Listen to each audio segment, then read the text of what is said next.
saying, hi, VOD watchers. Welcome on through. Hey, we're about to jump into it. Sorry I'm late. I've been out in a conference, in multiple conferences for the past 13 days, 14 days roughly.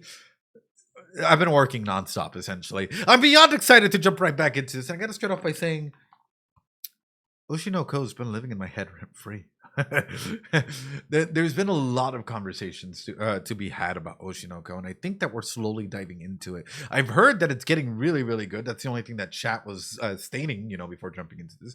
But I want to start off by asking you guys a question, because I did get a couple emails, some positive, some people defending it, other people saying that I'm wrong, other people saying that the chat is wrong, which is, does Aqua have romantic feelings for Kana? Chat, why or why not? And can people be rational or irrational in their feelings and or thoughts for an individual, right? I.e., can you love someone, or can you be in a relationship and love someone else even in a way that doesn't fully showcase it? I guess that's a full capacity, or a full question inside of that, right? And oftentimes I've seen this conversation divulge where individuals, so oftentimes we let our own bias cloud our judgment as to what we think is appropriate or isn't appropriate, or what isn't feelings. And I always find that interesting, right? Which is like, sometimes we put our own filter on to try and determine where that line lies. I'm asking that question as a genuine question out to all of you, and see your guys' opinion on that, which is, do you think that at the moment, while Aqua is dating Akane, he may have feelings for Kana? Yes? No? And have you ever been in a situation like that? By the way, tonight it's going to be 2 episodes back to back, which will be broken up for YouTube's sake. This is part 1, or episode 3, and we'll continue from there. If you like what you see, if you like the conversations, the deep topics, all of that stuff, please make sure to leave a like, comment, subscribe. It helps the channel grow significantly. Actually, quite a lot. So please make sure to come on by. This is not your standard AI channel or react channel. I'm gonna be unapologetically me from now on. So come on through, hit a like, come join us during the communities if you like talking about Oshi no Ko and all anime, really. With that being said, let's do it. Let's do it. Here we go. Oshi no Ko.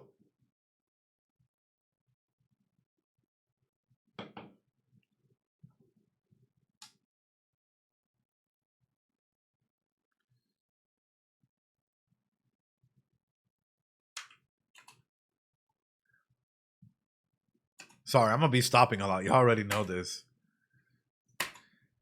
Here's a weird fucking question. Is that really like, okay? Ooh.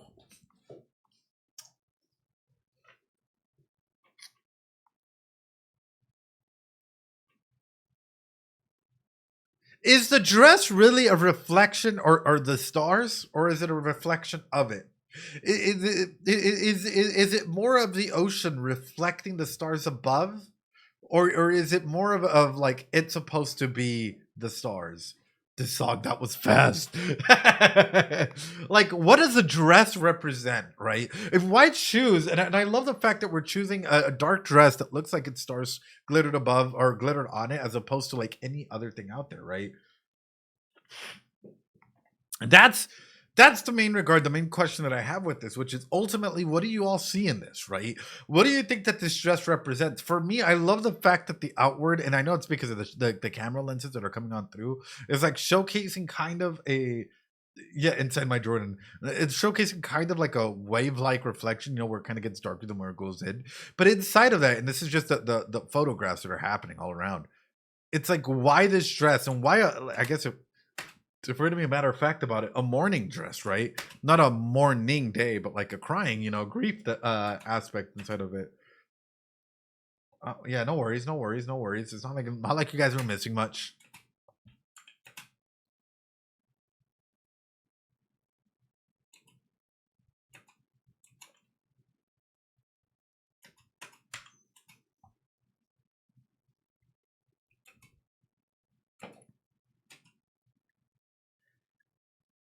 Interesting how well, everything else falls, everything else drops, I think.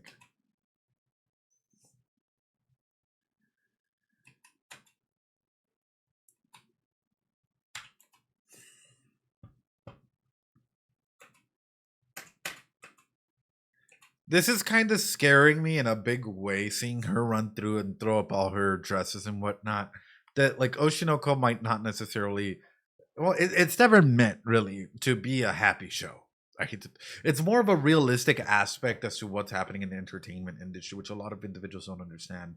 There's a lot of actors that I've seen and a lot of individuals here. They might be some of the kindest, sweetest individuals on stage, but oftentimes there's a lot of identity issues that are happening, right? I.e., you get to play so many roles that if you get lost in them at the end of the day, are you still yourself?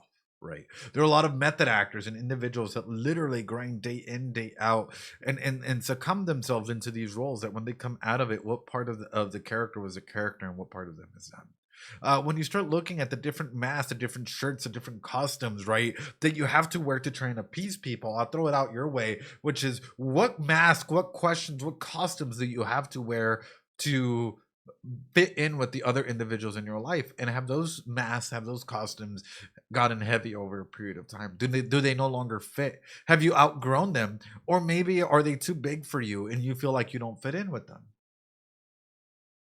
Exactly, CL, exactly. And even past that, right? I guess we're gonna touch on this, right?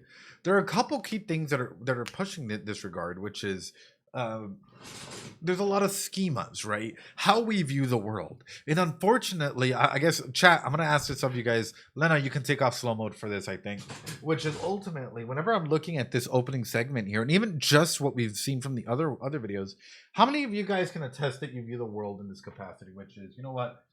Deep down inside, maybe this is a core message, a core schema that you have.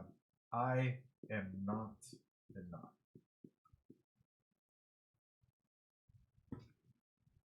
How many of you guys deal with something like this? Because as I'm going through this, I'm looking at Kana, I'm looking at Mem, I'm looking at all these individuals, and it's making me think because this is a very real schema that comes through in any capacity, right? That consistently comes through. By the way, I'm a psychologist. I'm not your psychologist. I always love saying this. Go seek therapy or go seek mental health professionals in your area to get the best help possible. Anyway, how many of y'all deal with this? I am not enough. A lot of individuals do. A lot of individuals do, right? Where does this come from? Where does this stem from? So many times I thought that, yeah, and it messes up your worldview, right? Because all of a sudden, if you are not enough, then why do you do what you're doing? That's when you start to deal with imposter syndrome. That's where you start to deal with feelings of like, I'm only being driven by soul emotion rather than like, so there was a period of my life where this is a whole mindset though. At some points in time, yeah, you may feel like that. How about I am not worthy? I am not intelligent. I am not loved. I am not smart enough. I am not. And you keep going through. All of us have a worldview that we're trying to go in and fix, a schema that may be a little broken inside in some capacity that we've tried to heal from, right? And it's not even due to, it may not necessarily even be due to trauma. Sometimes these come from a very early age where growing up an incident might happen, i.e. in a situation like like Aqua's, where it's like, hey, was he enough to save I? No. So how do you think that feels growing up and having that mentality, right? Where anything you do, you're trying to justify that aspect, right? So this is the question that I ask of you guys. Why do you not feel like you're enough? Why do you not feel like you're worthy? Why do you not feel like you're intelligent? Why do you not feel that you are loved? Why do you not feel like you are smart enough? Where does this come from?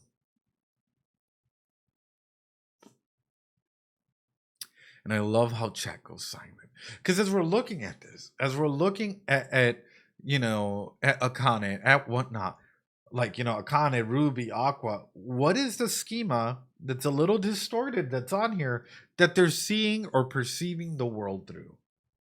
I'm not perfect, right? That's another one.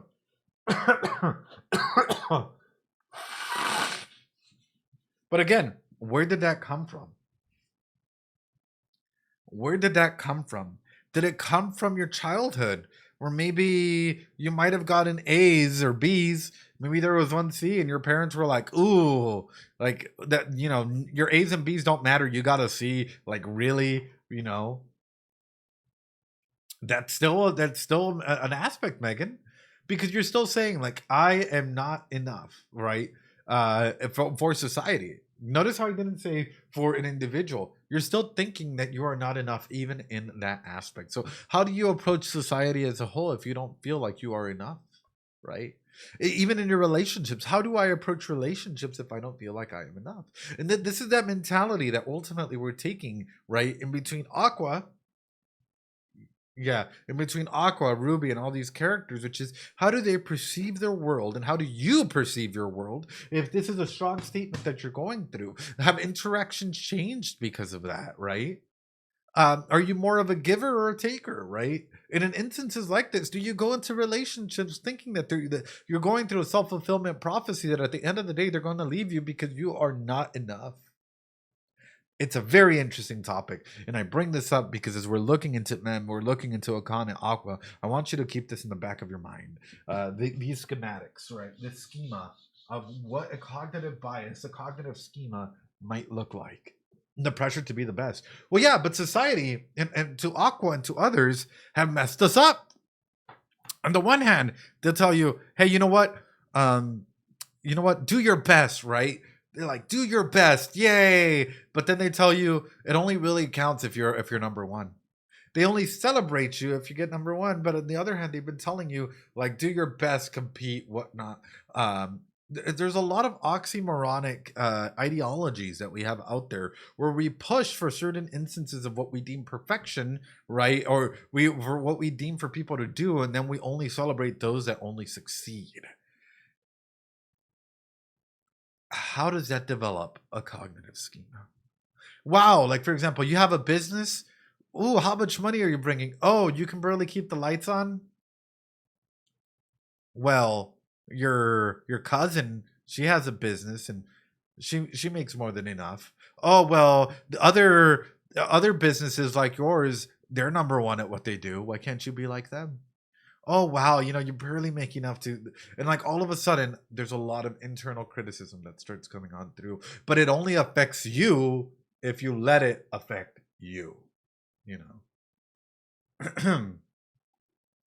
That'll follow you forever. It can if you don't heal from it, right? Sorry, chat. It's a very deep topic. I know it is. I just wanted to throw this out there so that you can start your gears turning as we're looking at these characters and we can go a little bit more in depth. I know that we've gone for the past couple of seasons, we've gone in depth, but now you start thinking a little bit about cognitive schemas and a little bit about development for these characters.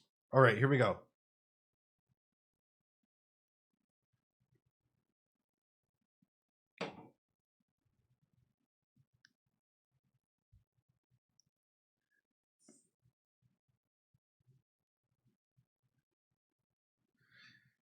So Ruby has to become I, right? At some point in time. Like Ruby, like there's so much references to I in the beginning and end segments here, like everything that's coming through. Like there's gotta be something related to this happening.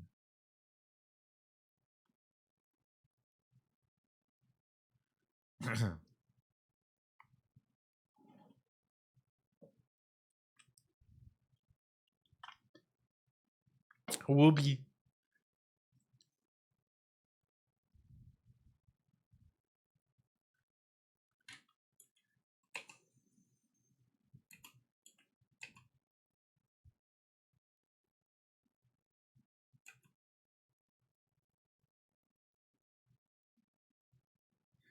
Whose fingers are this, chat?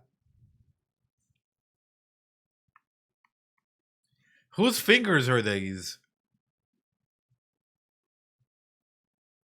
Yeah. Touching the apple, giving knowledge on through. Yeah, the imagery on this is phenomenal. Pink nail polish. The other one doesn't really have.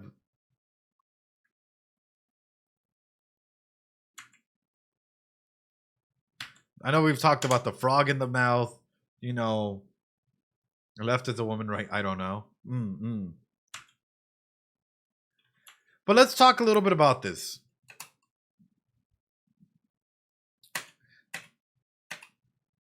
In psychology, we actually have a concept like this, right? And we talk a lot about this, which is developmental milestones.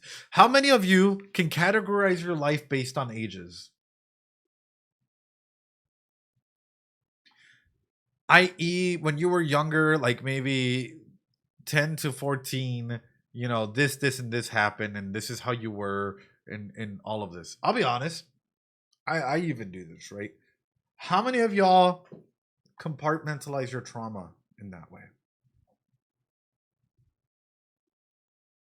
How many of y'all compartmentalize your trauma in that way where it's easier for you to categorize it than for you to deal with it openly?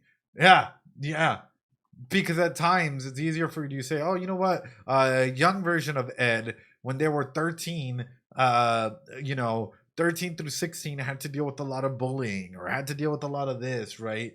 But me now, no, right? And I've healed from it. And it's like, really, have you?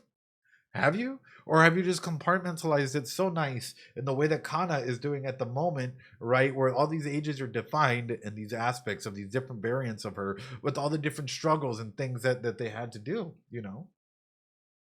I don't, but my husband absolutely does, right? I mean, even more so, right? Let's put Kana in here. How much, like, 3, 4, she was acting, and even from before that, right? All the way through. How much do you think Kana has had to deal with that's even off screen dealing into this, right? I don't really do that now that I think about it. You're not truly over it.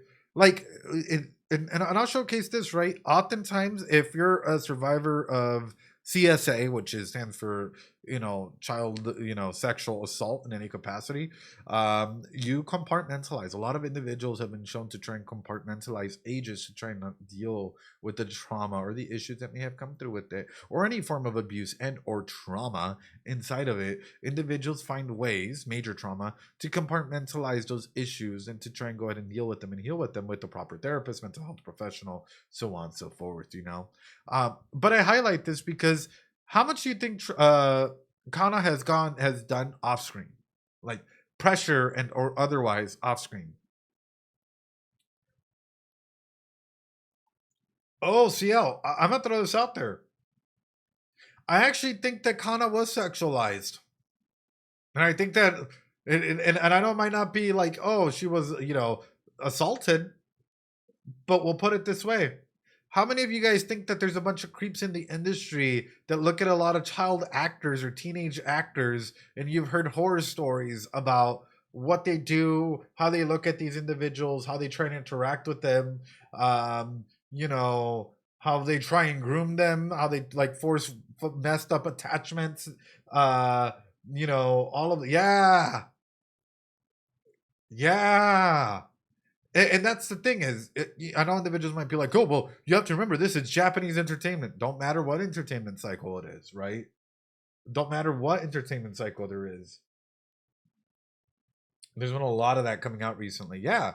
So there's already something out there in that regard, which we don't know if she dealt with or didn't deal with. But at some point in her career, there must be some sort of, even from individuals that she doesn't know or knows, right, of pressure coming through in that manner, right? I.e., don't get too attached, i.e., all of this. So, how hard do you think it is for Kana to find a safe person or someone that she can attach to, chat? How hard would it be for you to find someone that would find you for you and not sexualize you or not see you as the individual, the star, or anybody else? Oh yeah, exactly, CL. Exactly. Boom. It's almost insanely difficult. Wait, why'd you delete it? Wait. I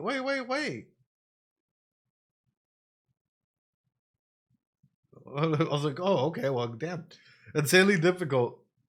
Um, God, this reminds me of Perfect Blue, and it's true though. Like this is one of the main regards. This is one of the main regards that we got to highlight, right? It would be difficult for Kana. This would be very difficult for Kana. So let's highlight it and let's talk about it. How would you feel if you were forced into an industry like this and you were pushed to do risque photos? Not only Kana, look at some of the other individuals, some of these high schoolers. One of Ruby's friends, she's a pinup model. How much do you think that she deals with that? Right? All of these individuals are all dealing with different uh, pressures to try and make it in the industry world. If you're a writer, guess what? You're dealing with a lot of external pressures as well, right? You have to meet societal expectations. You have to follow a script or make a script that kind of meets all basic requirements. There's so much out there in that regard as to in tight deadlines and all of this stuff. And even at times, guess what? If they don't like it, let's say that you're working on an anime or something, at times you have to go the fan servicey route because ultimately production companies, animation companies, directors will tell you that it won't sell without a fan service episode. Yeah, yeah, yeah. Interesting how at times one show can be exploring a lot of different realms in here, you know. Anyway, sorry, chat. What? Oh, damn, they even put you on a 5 second slow mode. The mods are going wild tonight. Damn. Whew. Anyway, funny with that, dude. Sometimes they're wrong. Sometimes people just want a beautiful non-sexual. Exactly. Exactly.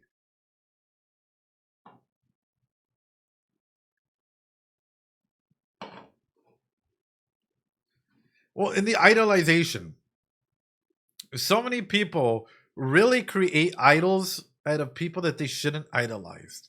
I know in the Deltarune Undertale community, there was an individual that a lot of people idolized, which ended up coming out in a negative manner. A lot of people put out on like huge pedestals, right?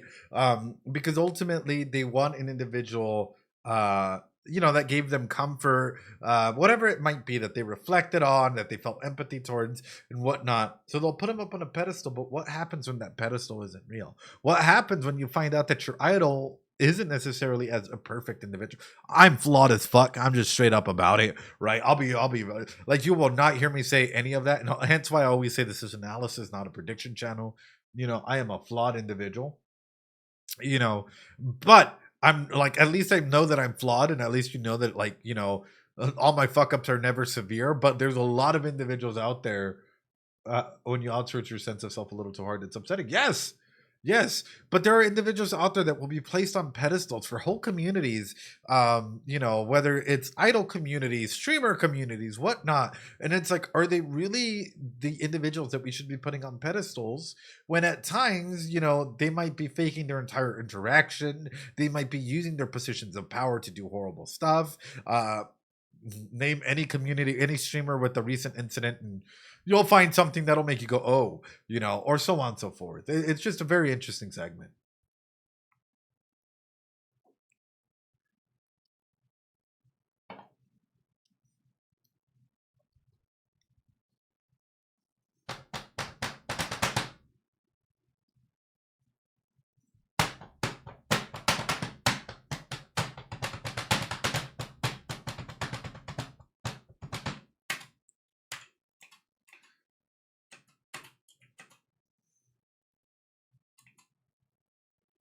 Exactly. Ed and most of them would say that after, yeah, never meet your idols. Which, by the way, hey, I'm going to be at TwitchCon this year. I know there's a lot of controversy around it in the United States. I was thinking about going to European TwitchCon, but unfortunately, there's a lot of finance stuff that I gotta handle. So, don't know how to deal with it. Yeah. So, if you're in San Diego or you want to come over to the San Diego TwitchCon, do let me know. We'll have a celebration party. I'll dress up as one of the characters from Oshi no Ko from Frieden. I'll probably go as Frieden as a joke. Um, I don't know. We'll figure something out. We'll do some funny stuff for the couple days there at TwitchCon. I'll dress up as a different character every day. If you guys want to come and join. Anyway, there's something I wanted to touch on.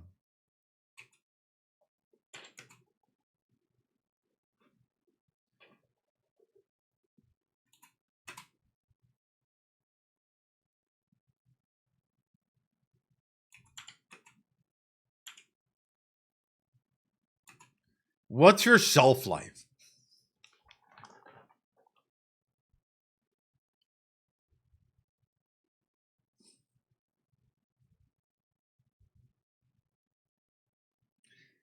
This is a question that gets asked to anyone that's doing anything.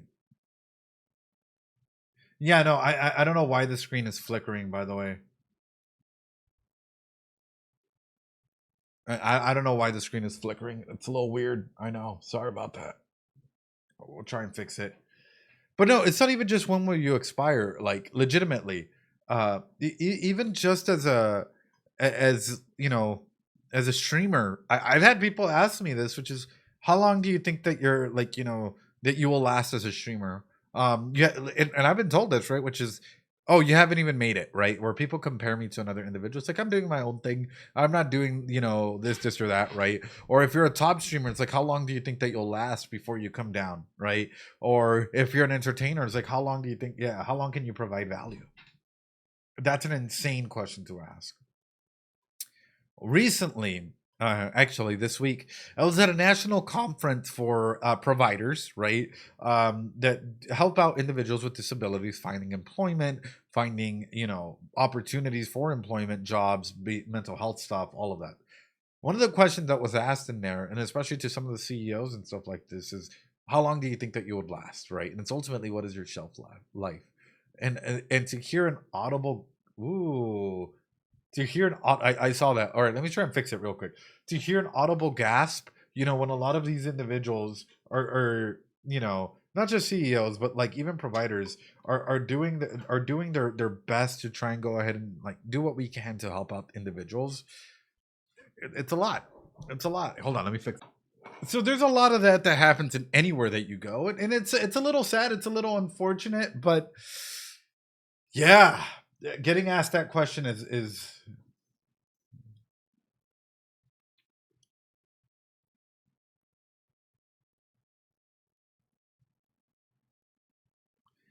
being okay. That's one of the big ones I was going to showcase, is being choked out by the red string of fate, right? I.e., maybe fate isn't going to be as nice to Kana here, and there's going to be something that ends up like choking her in some capacity.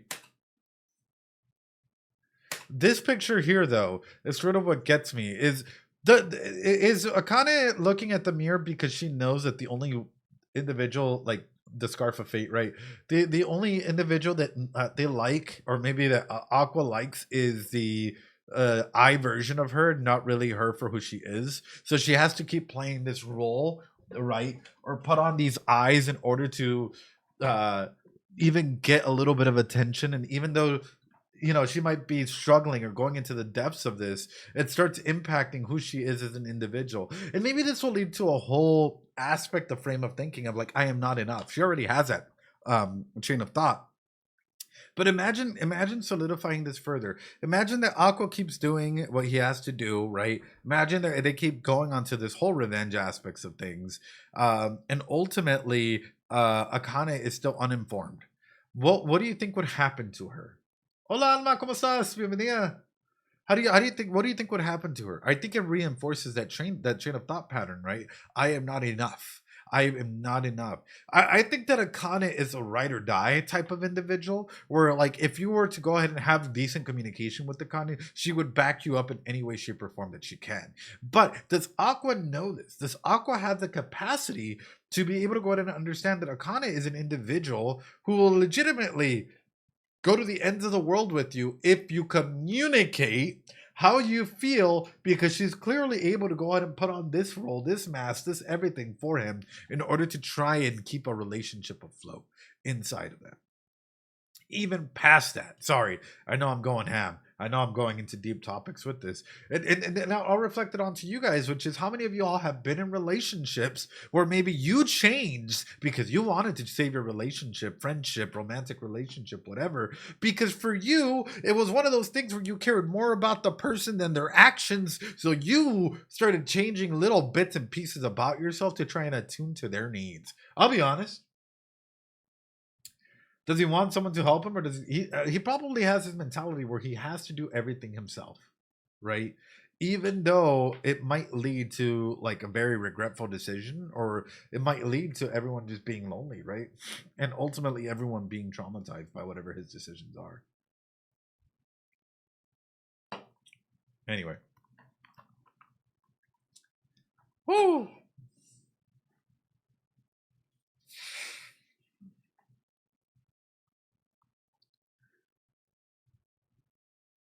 The angel coming down. And ultimately, is Aqua following a distorted vision for what he thinks his mother would want for him? Are you following a distorted vision for what you think that society and or your parents would want from you? Or are you following your cognitive distortion here of I am not enough, and you're pushing yourself into areas where you're not happy because you're trying to feel enough for a relationship, for the relationships that you have, for the job that you're currently in, because you feel as though, hey, if I have a crappy job, at least I will feel like, a job that you're not happy in, essentially, but at least you have a job, so at least I am enough for a job, because you're struggling with the concept of self-worth, of actually finding employment that you're happy and you're thriving in, or finding a relationship that actually means something for you, or finding your life goal and vision without it being distorted, because sometimes it's easier to ruminate on feelings and distortions rather than facts. Sorry.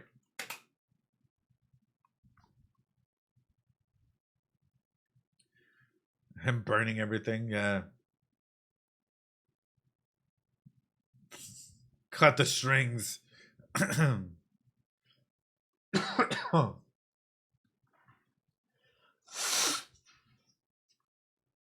Until you get swallowed up.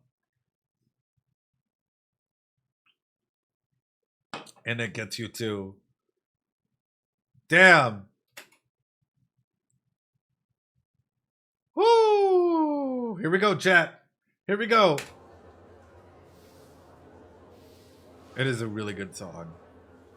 Oh! Ruby! They're adorable. Oh my goodness. They are absolutely adorable. Chat, we gotta plan it out. If we come to TwitchCon, we're gonna plan out our costumes, our cosplays. We're gonna go as a huge cosplay group. Understood? Understood? We're gonna find something to cosplay together, chat. It'll be a huge cosplay group. The best. 一緒の仕事だね。いやね。楽しみやな。ルビーさんですよね。吉住ミミって言います。私も今日深堀ワンちゃんの収録で。Oh, she's absolutely adorable. おお、そうなんだ。可愛い声やね。声優さん？いや、そういうのじゃなくて、まあちょっと近しい感じの仕事ではあるのですが。She's a VTuber.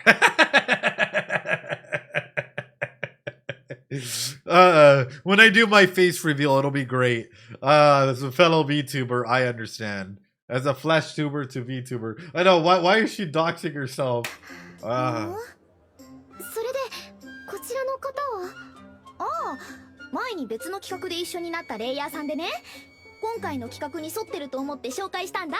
はじめまして、レイヤです。よく少年誌ジャンルで考察してます。寿みなみさんですよね。よくグラビア見てますよ。ほんまですか？恐縮です。メイヤさんチェックしておきます。ああ、調べなくていい、調べなくていい。私はエロ系で。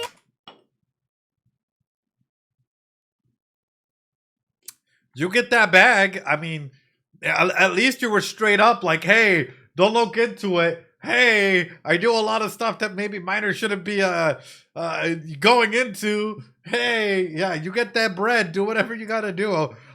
We support individuals, that do sex work. Just straight up about it, right?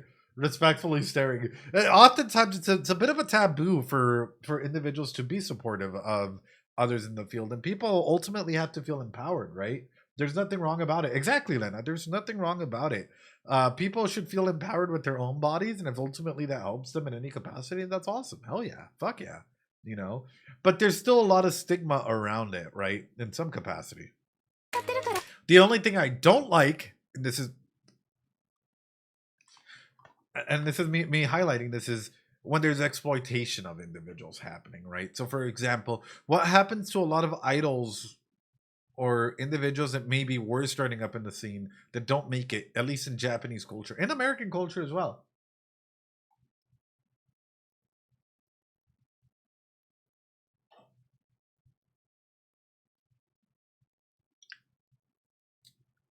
Something to look into is all I'm gonna go ahead and showcase. Is something to look into is what happens to a lot of the idol members in groups and uh you know in actresses or actors that were starting up in the Japanese media industry and some American industries as well and across the world. Where do they end up and why? What is the journey behind them? I had a friend who was actually doing a deep dive into this, and they found out that along the way, when a person's popularity, right, or their acclaim to fame and self capacity started to dwindle or they were no longer used, what happens to an individual? There's a lot of dopamine, right, in being chosen and doing stuff to like favor others. Yeah. And oftentimes there's a lot of producers and individuals out there that end up exploiting individuals through this pipeline by saying like, oh, you'll be an actor, you'll be an actress, you'll pop up again if you do this, like, you might get another role because you're doing a wide range, you're expanding your role, your mindset, so on and so forth. And unfortunately, a lot of these individuals are younger, right? They have their brain isn't even fully developed, and so they're pushing onto this ideology of like, if you do this, it'll benefit you in the long term, you'll so on and so forth. And it's kind of a predatory model that you see used often. It's a little wild. 未成年になっちゃった。あーみんなは直前のコス変更大丈夫だった？私はオリジナルのコス多いからなんとかなったけど。まあ大変でしたけどなんとか。うちは事務所にあったので。さあ、それならよかった。やっぱりね、テレビの人ってそういうところあるでしょ？なんていうか、自分たちの都合っていうか。They all look wonderful though. みんなが嫌な思いしてたら問題だから。なんかバタバタだったみたいですからね。現場の人も大変だから。寿さんは芸能界の人だからね。You're in showbiz too. まあなんとかなるでしょう。向こうもプロなんだし。このくらいのことは日常さ。Ruby looks fucking adorable. Ruby looks absolutely fucking adorable, chat. Oh my goodness. Ruby is such a cutie. Like, but is she doing this with the best intentions? That's ultimately the question to be asked, right? I think when I look at the stars, I think about mindset more than anything else, right? I.e., is Ruby in a healthy mindset, right? Or is she doing stuff in a take mentality? We're going into so much tonight. I am sorry, chat. I've been out for 2 weeks, and we're going into some really, really, like, let's talk about it.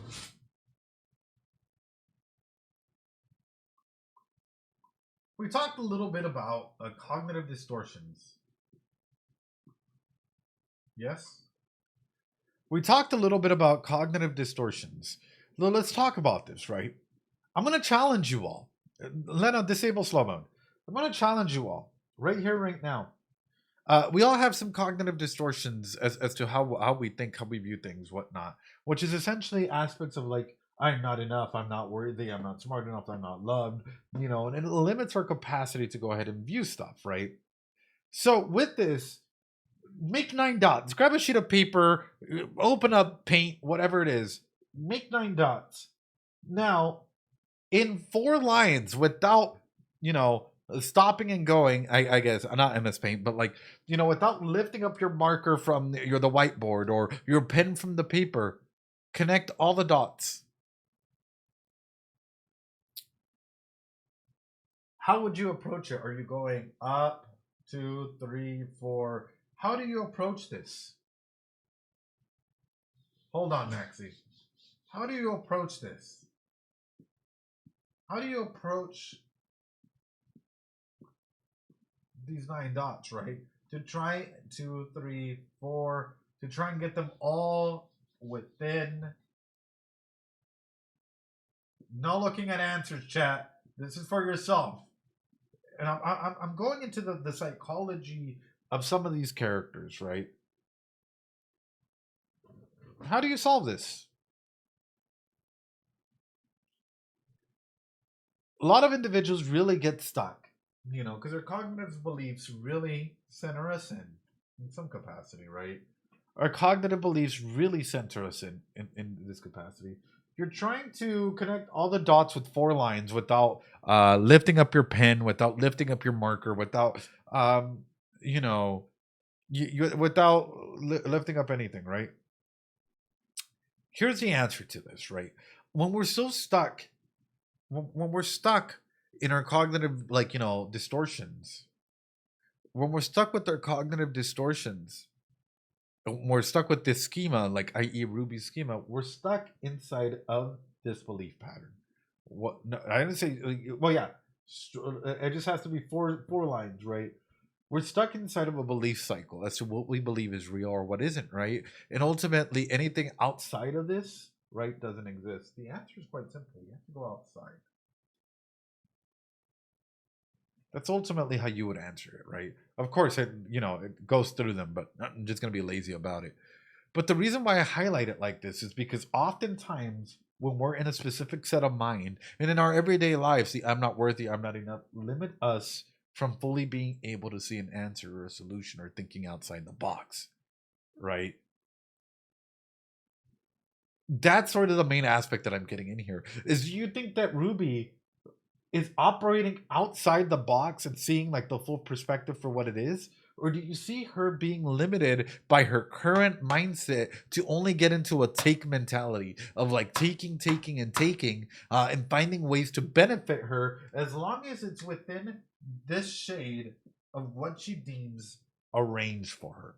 And I'll be honest, that's what's scary about going into negative emotions and letting negative emotions or motivations take care of you, is ultimately you are stuck, or individuals stick themselves within this thinking pattern of what a solution may be, because it's easier than trying to go ahead and, number one, can you do it with 3 lines? Then that'd be incredible. That's awesome. Hell yeah. And how do you approach this? How do you approach this? That's the main question regarding whatnot. Anyway, I hope that maybe this highlights something for you.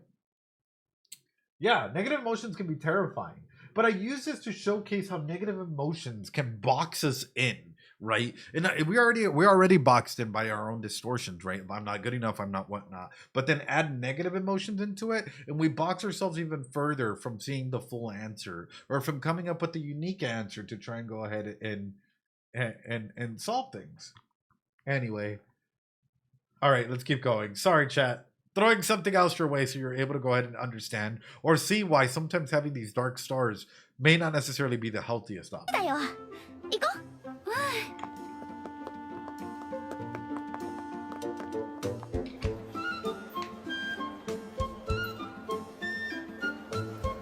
Harassment not allowed. Let's go!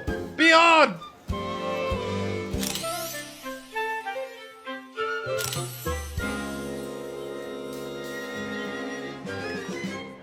Meiyaさん、本当にこの度はご迷惑をおかけしてしまいまして。いえいえ、AD さんは大変ですものね。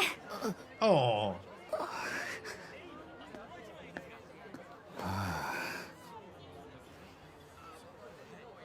おう、やってるか。漆原さん、来てたんですね。そら来るだろう。しかしあっちな、こんな中であっそうなコスしてるやつは信じらんねえよ。Ooh, true. My heart really goes out to them, like actually wearing, like, I'm always impressed by all the cosplayers, and the costumes that they have to wear, because my god, I'm sure it gets so warm. 兄ちゃん、あの人がディレクター？苦手な顔だな。そういうこと言うなよ。足踏はい。声でか。おい、あの子はコスプレイヤーのメイヤさんです。いいですよ。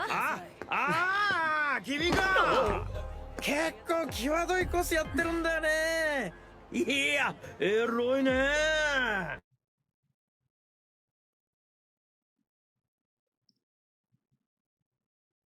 Can I kick him?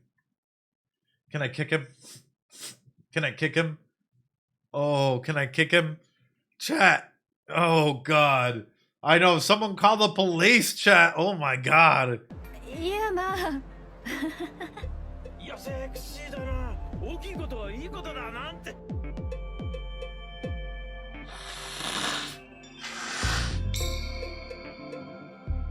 Oh no.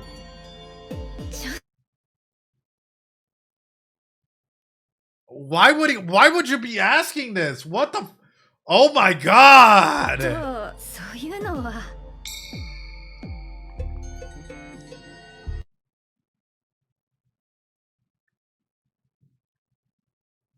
This yeah, what the fuck, chat? そういう子もまあいますけど Told you guys, exploitation is a very real thing, and even stuff like this, right, can be seen as harassment. These aren't questions. Yeah, is harassment. These aren't questions you should be asking in any capacity. Like, you gotta respect a person's like privacy.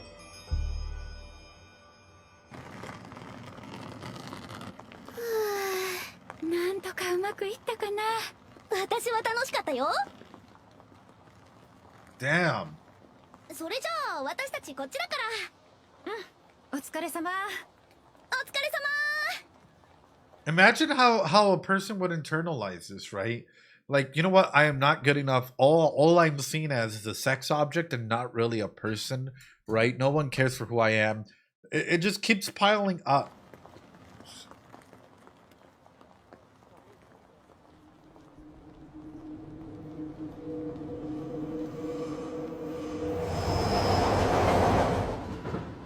Oh, the mask. Oh. やっぱりテレビって最悪露出系だからって完全に下に見られてる Oh.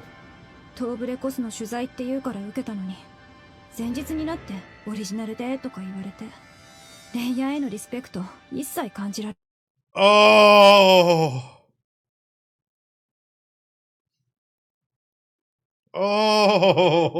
Oh. ない準備どんだけ大変か分かってんの正直ショックしばらく 3 million 活動に views. 変えようと思ってますこの手の男って自分はお世話になってるくせに妙に偉そうぶるの何なんだよ You gotta be kidding me. The last minute cost, the condescending attitudes.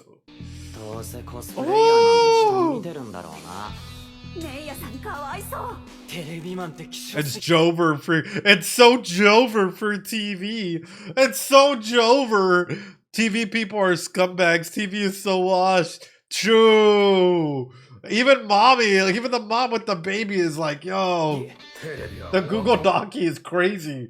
Google, instead of chicken jockey, Google Docky. How long are they gonna keep acting like kings of media?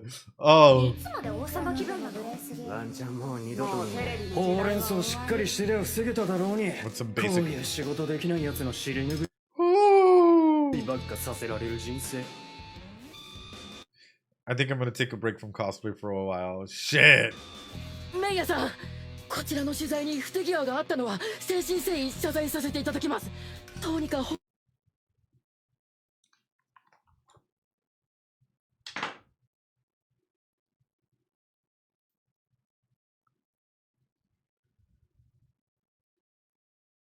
Oh.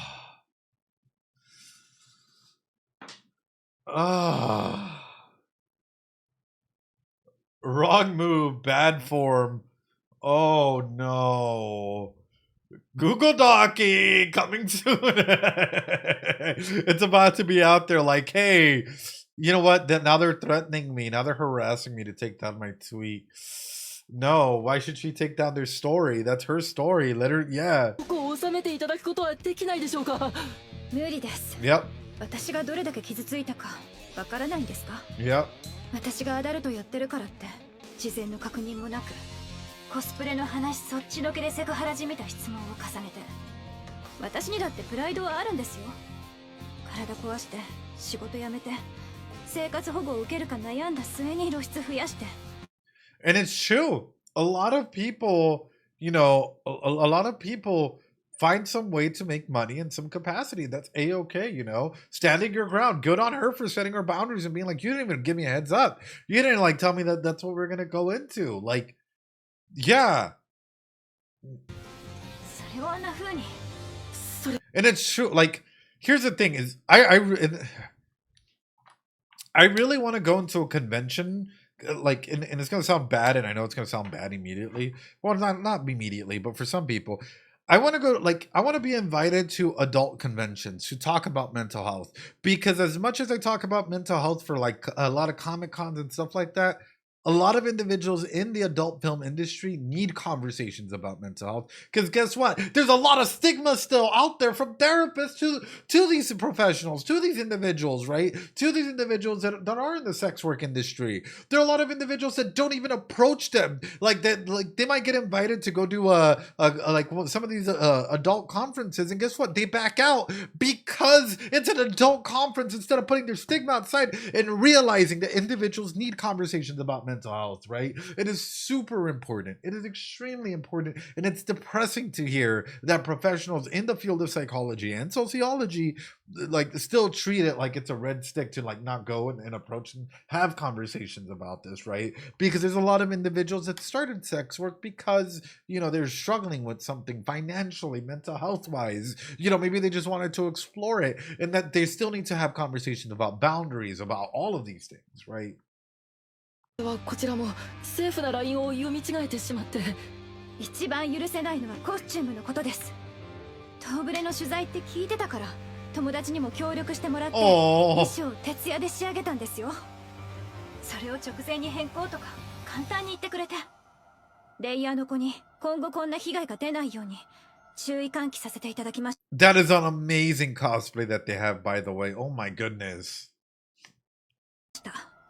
投稿を削除するつもりはありません。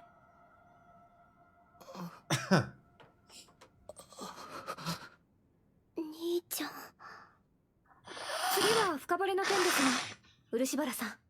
上からの伝達でコスプレ界の放送は一旦見送り、 And of course it 局として impacts の all 謝 of 罪 them. も検討してるそうだ。以上。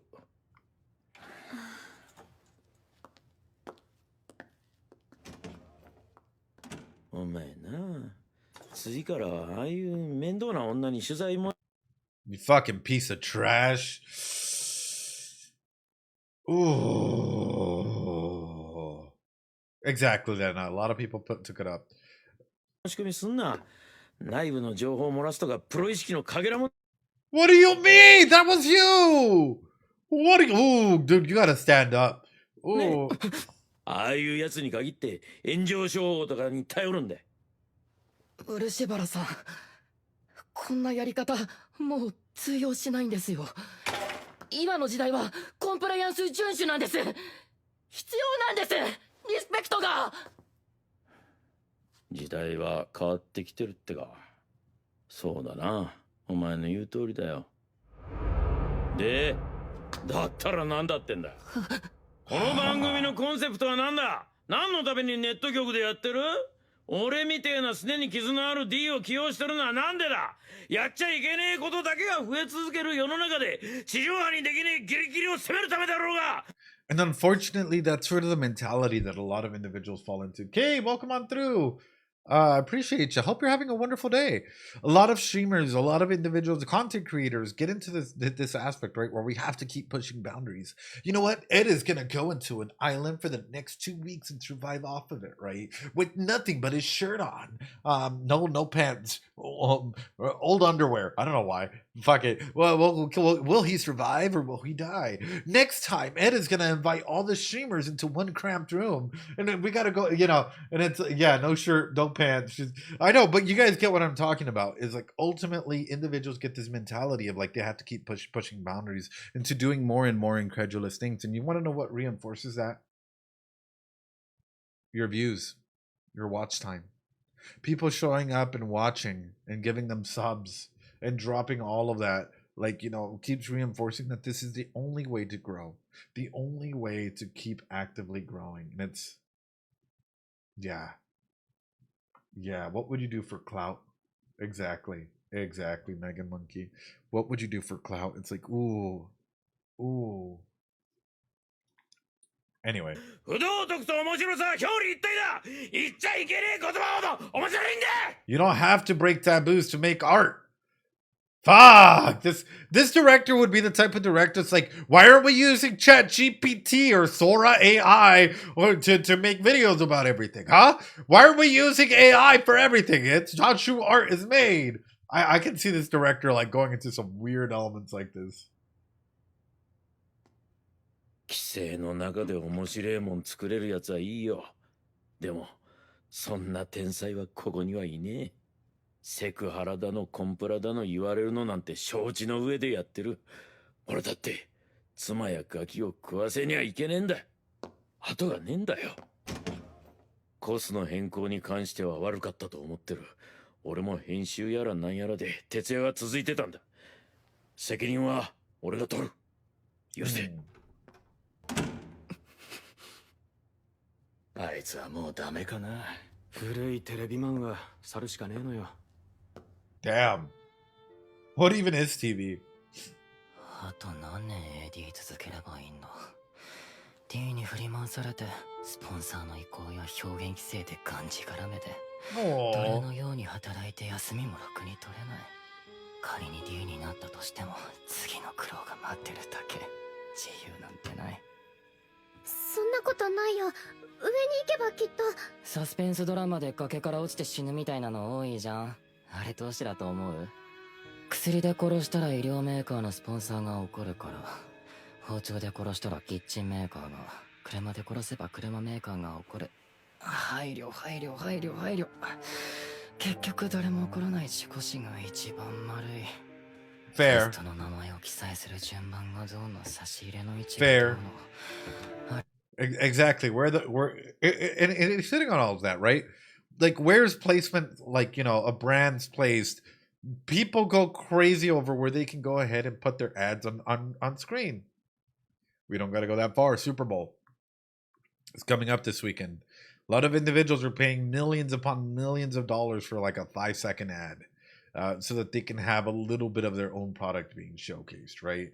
In the same way, a lot of individuals inside of movies, inside of everything, perfectly want their product shown or not shown, or if someone dies, like a lot. I feel like we've given way too much say to it, like individuals outside of the filmmaking process or TV making process that affect what a TV show should be, you know? これしたら違約金、これしたら違約金、くだんない慣習だらけ。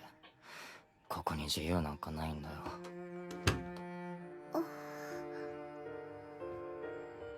漆原さんはパワハラじじいで、むちゃくちゃでほうれん草もろくにできない最低の人間だと思うけど、Sure. 出来上がるものは確かに面白かったんだよな。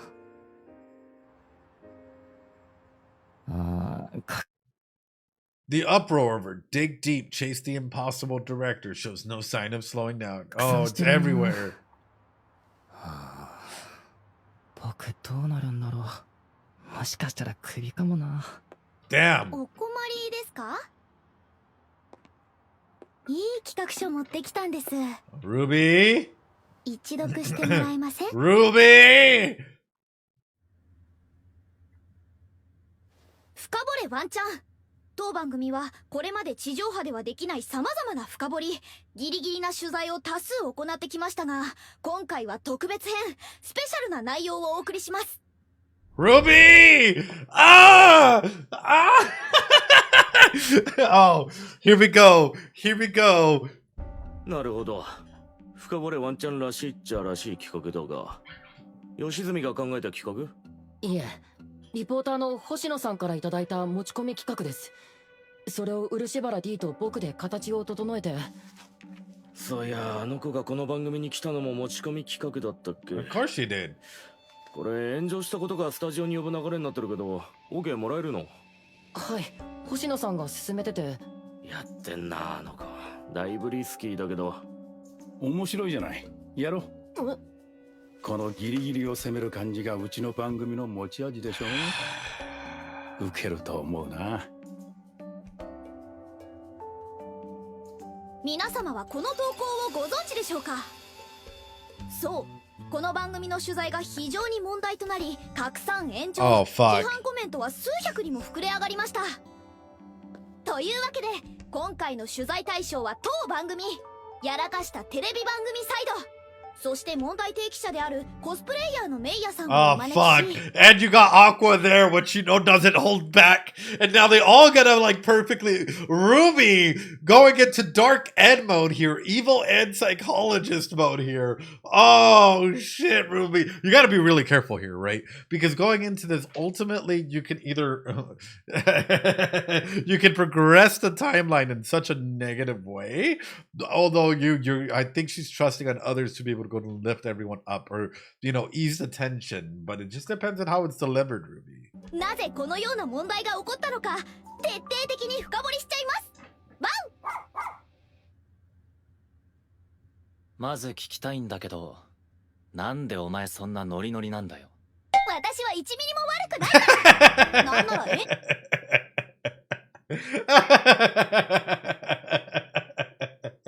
oh, Ruby. Just instantly taking the accountability off of it. に巻き込まれた側、この番組のずさんな体制による被害者と言ってもいいわけです。 Fair. まずはメイヤさん、当番組スタッフがご迷惑をおかけして大変申し訳ありません。難しい立場の中、今回は出演していただき本当にありがとうございます。いえ、私はただメイヤちゃんが正しいと思う。あの番組のやり方は違う。私も結構大変な目に遭わされること多く。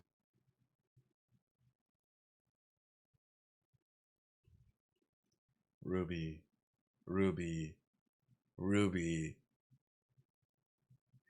The way that you're pulling people in, it's very interesting, but I'm very scared of you. Yes. The way she's building rapport, and exactly. Here's the thing. A lot of individuals get hung up on certain instances, right? So, for example, I'll highlight this. In just, is what Ruby is doing, is it good or bad? It's neither. Ultimately, manipulation happens at all levels, right? And I always highlight this: is manipulation is literally changing environments, trying to go to build things up to your desire in some capacity, right? Could be a simple yes, no, lying, could be 101 things until you get an end result, right? Manipulation isn't inherently bad, but there's a lot of individuals that put a negative connotation on it. However, for example, you manipulated YouTube, to find this video, to click on it, to be able to go through with it, right? The connotation or the actual aspect as to whether it's positive or negative actually comes through from what you do with it, right? Is this good or is this bad? And ultimately, it's, well, what is she trying to do with it? And I think that's my main quest, that's my main regard, and my main fear for Ruby-chan here. This is scary. ちょっと胸がスッとした。 Exactly, そ Bleak. れならよかったんだけど。でもさ、本当にこれでいいのかな。テレビのムカつく人たちが燃えてスッキリでいいの？この炎上でテレビはコスプレイヤーをより扱いづらくなってコスで有名になりたいって人の妨げになるのかも。 Ruby. それは Ruby. 何が OK で何がダメなのか。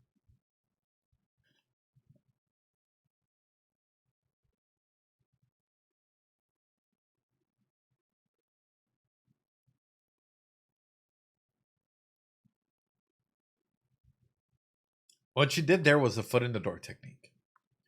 What she did there was a foot in the door technique. You often see this in classes, right? Of like any individual trying to go ahead and build rapport quickly and trying to go ahead and get you to change your stance or something like that, right?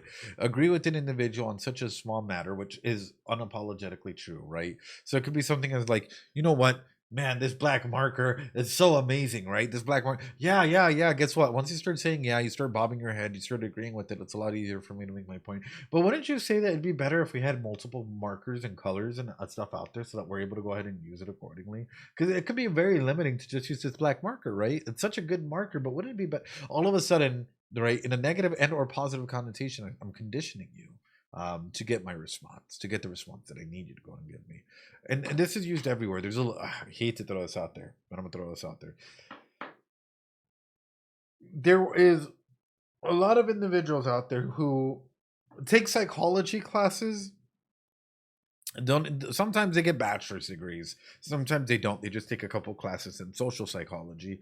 And then what do you think they do with the classes that they take in social psychology, chat? What do you think they do? Anyone? Yeah.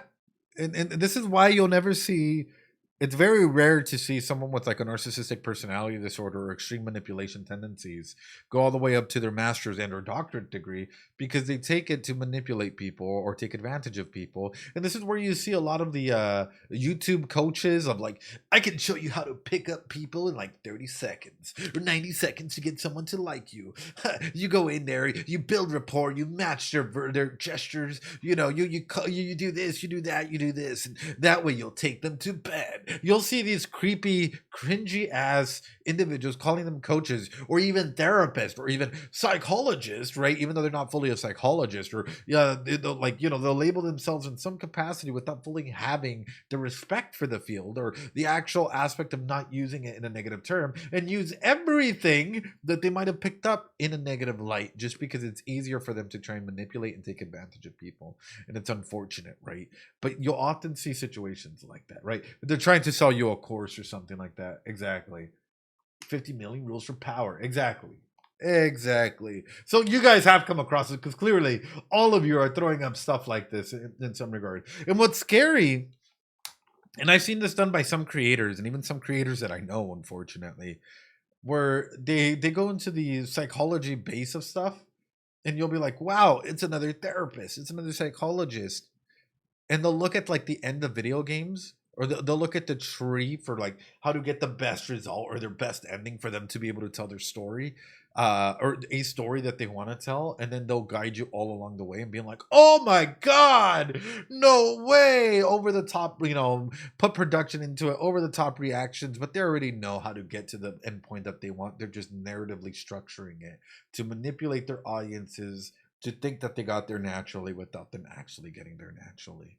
You know, and it's a unfortunate thing that manipulation happens at all these levels, and that foot in the door techniques and stuff happen like this pretty much everywhere and anywhere that you can think. I'll be straight up, like, if I could make production standards that amazing, I wish I could go ahead and like jump in and do some amazing production stuff like that. But unfortunately, with my schedule and, you know, all the streams that I do, I don't even have time to breathe or sleep. 13 days, almost 14 days of working back to back to back. So it's crazy, man. It's crazy.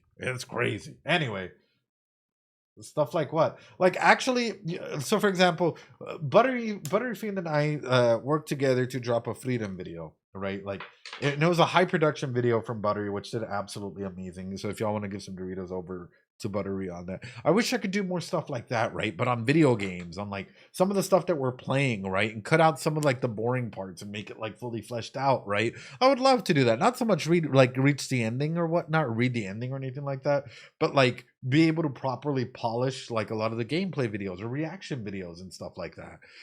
That is something that I wish I could do, or I wish I had time for, but I don't even have time to sleep. Like, yeah, if that makes sense. Anyway, がちゃんと伝わらないと根本的解決にならない。本当に問題提起をしようとするなら SNS だけじゃ伝えきれないこともあると思って、メイヤちゃんがコス業界のためにもし自分の口で発信してもいいって思ってくれ。right there, instantly making did you like it, Evie? I hope you did. I thought it was really, really well done. Instantly putting her hand on her hand, right? Trying to ground the connection, right? Willing to speak up to the... だなら私がフォローする。いい方向に持って行ってみせるから、一緒に発信してみない？私は謝罪を求めてるわけではありません。このようなことがもう起こらないように、原因の究明と改革を求める次第です。Damn! では今回の事件を順に追って関係者のコメントを交えながら整理したいと思います。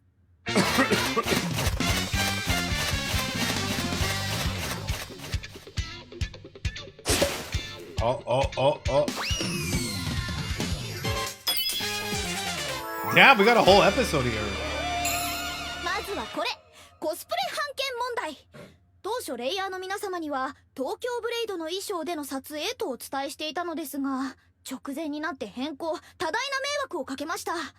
これについて番組担当ディレクターの証言がこちらです。当初社内のアニメ担当を通し、東京ブレイドのアニメ制作委員会に許諾の申請をしていました。てっきり通ると思っていたのですが、確認をしたところ許諾が下りなかったとのことで、スタッフにも欠員が出ていて、時間的にも精神的にも余裕がなく、すべきことを怠っていたのが原因です。これについて局内のアニメ担当にもコメントをいただきました。通常は制作委員会判断で許諾が下りるんですけどね。当ブレは厳しいってのは有名な話で、一旦原作者の確認が必要らしいんですよ。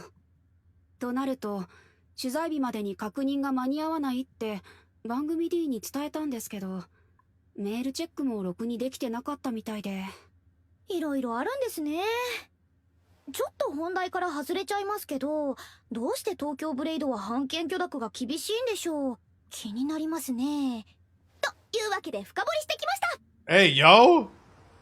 深掘りリポーター。Hey! Kana! I know, Kana just pops out of nowhere with an RKO out of nowhere, Kana just jumping into our reporter duty. ルビーと一緒にビーコ町って。Oh no! Oh no! Aqua's eyes just completely get. Oh no! Oh no!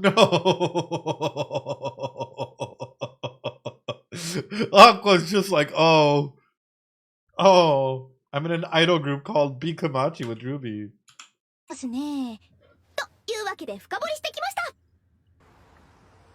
深掘りリポーターの有馬かなです。ルビーと一緒にビーコ町ってアイドルグループやってます。今回はルビーの代理で取材に来てます。ここがどこかわかりますか？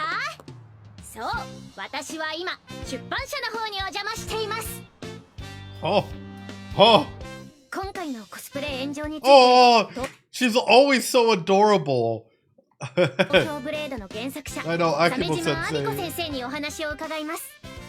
お久しぶりです、亜美子先生。大変お忙しい中お時間いただき本当にありがとうございます。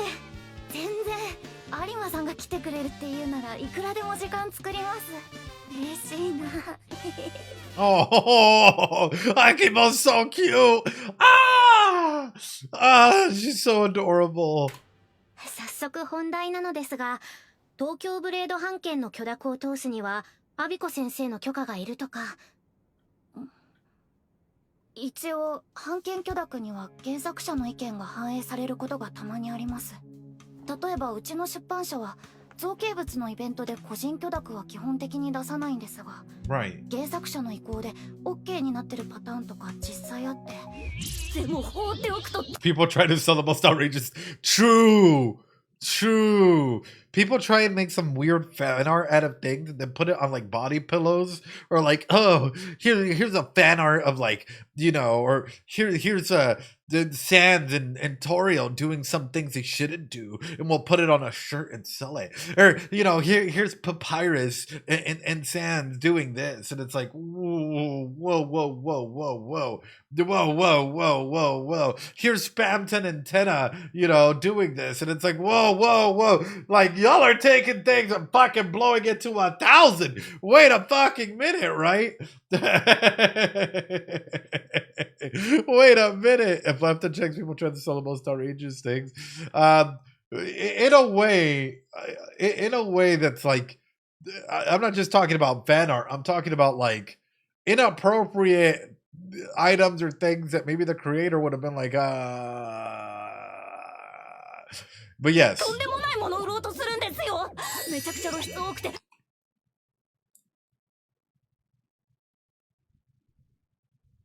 おっぱいボイーンって感じのフィギュア出そうとしたり、なんかエッチな幕。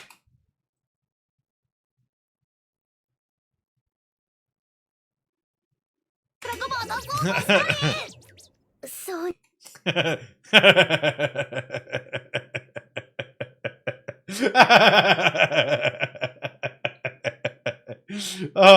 It's true though. I mean, I'd be like. ですね。そういう時に限って窓口の人が女性だったりして、つい流されそうになったこともあります。アイドルに際どい水着着せようとするメーカーと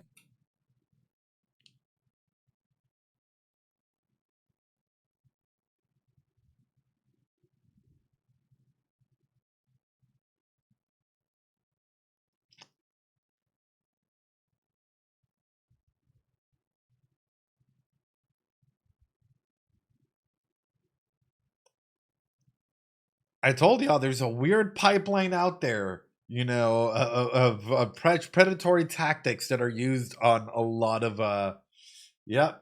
手口が一緒ですね。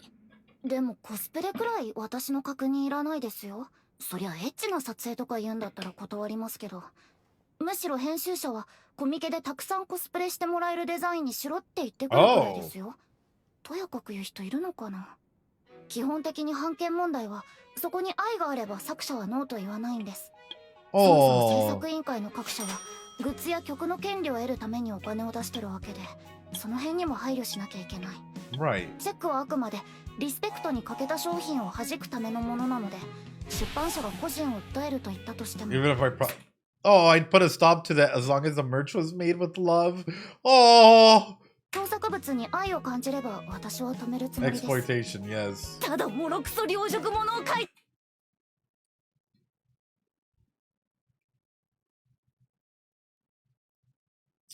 Yeah. Yeah. Yeah. Yeah. 通販で荒稼ぎしてる同人ゴロは守りませんけどね。各社の規約やお問い合わせを読んで自己判断でお願いしますよ。大体あゆのうちに一銭も入っていない。版権問題も結構難しいんですね。アビコ先生も相変わらずお元気そうでしたね。次は取材時の質問についてです。メイヤさんは実際にどういう質問をされたんですか？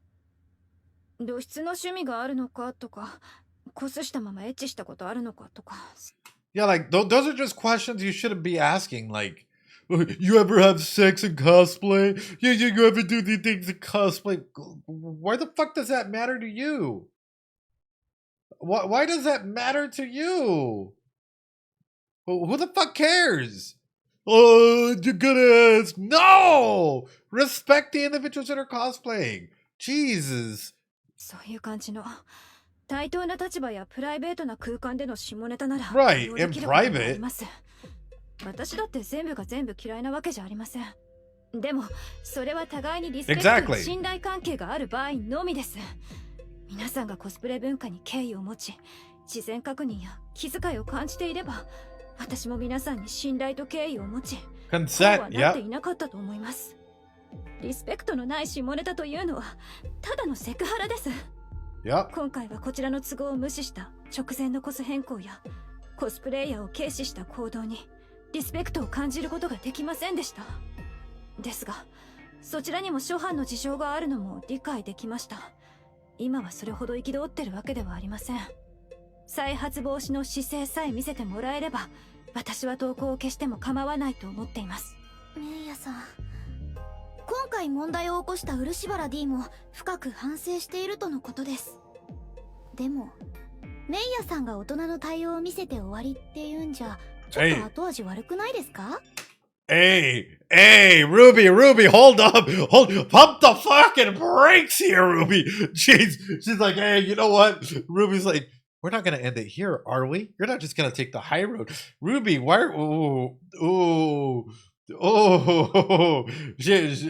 Stir that pot, girl. 本当にメイヤさんはすっきりしたんですか？してはないですけど。ですよね。なので私から一つ提案をさせていただきました。提案？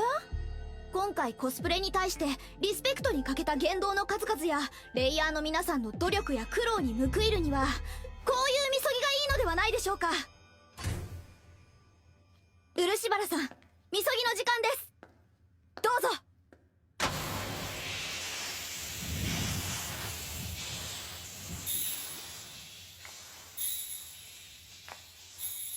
Hey, yo. Hey, yo.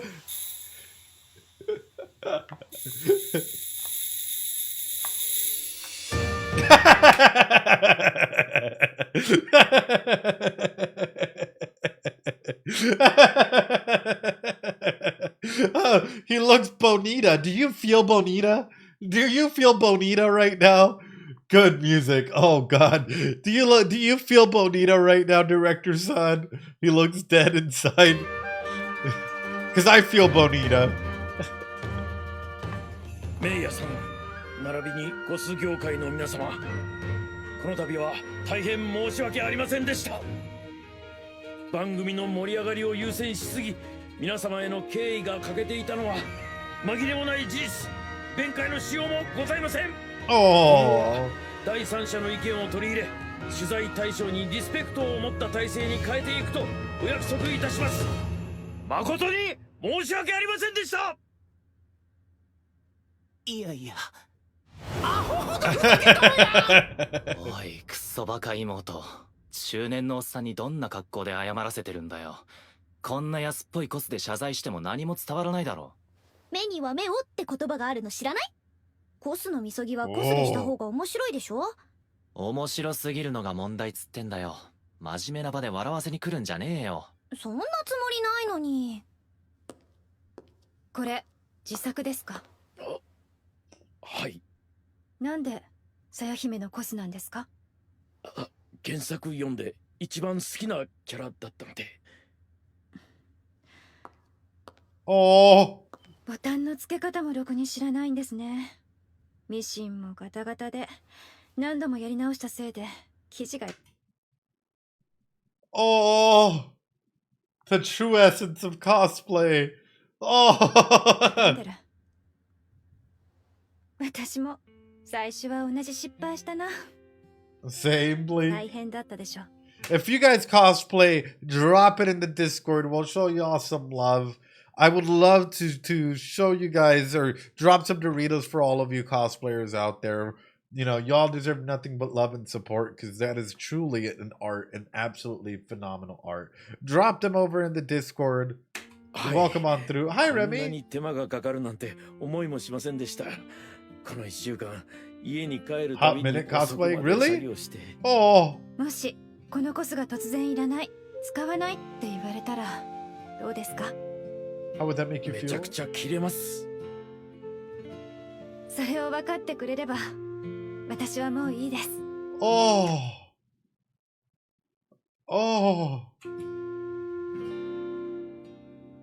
Good job. なんだか Good みた job. いでよかったね。メイヤさんとも和解して投稿消してもらえたし、番組的にも盛り上がった。この間の夏コミ取材も一部変更で放送するみたいだよ。せっかく撮った回無駄にならなくてよかったよかった。 Yeah, Remy. Evangelion's amazing. これはどこまでお前の仕込みだ？ Are you starting to piece it together, Aqua, that maybe Ruby is changing? Maybe Ruby is no longer just that sweet, innocent little girl that you thought she was, where she only had a positive ski. Oh, no. Oh. いや、どこからがお前の仕込みだ？ Oh. 何のこと？ Oh. No. Ruby, how much of this did you actually set up? What are you? Oh, no. No. Oshi no Ko. Here we go. That was haunting.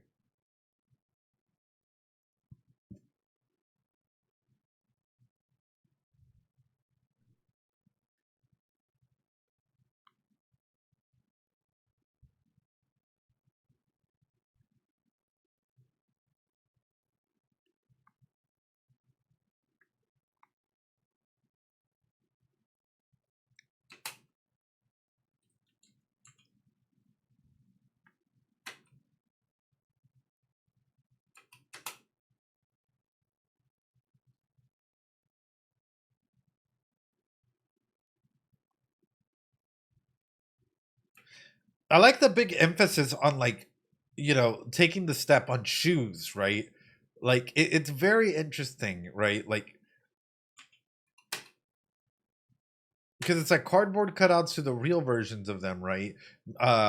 Inside of this, and even inside of that, right? How they have to take that next step. It's huge. Ruby crying at the edge there reminds me of Burning when she's running towards the door. And, yeah, personas.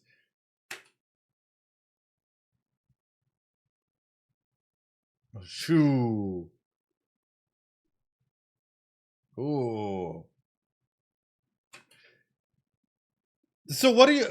A facade, maybe, yeah. But like, even having the past versions of them, it's like, who is the real them, right? Like, for example, how much can you still think that the doctor is there, or the girl in the hospital is still there, and it affects Ruby and it affects Aqua, and their personalities and all of that, right? Bulbous, yo, thanks so much for the 5 gifted. I appreciate it. You go.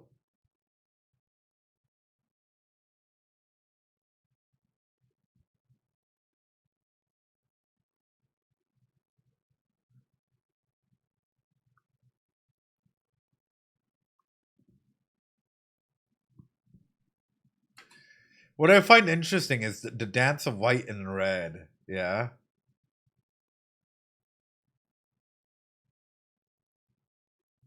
Where have we seen these two colors used as well? In what game? Oh, that's right, Expedition 33. What does it signify, right? When we were talking about love and death and destiny, or destiny and love and death and fate. So it has a couple of big symbolic meanings altogether inside of it.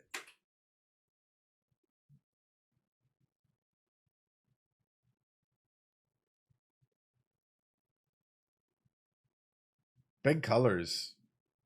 Oh. Oh. That's amazing, Remy.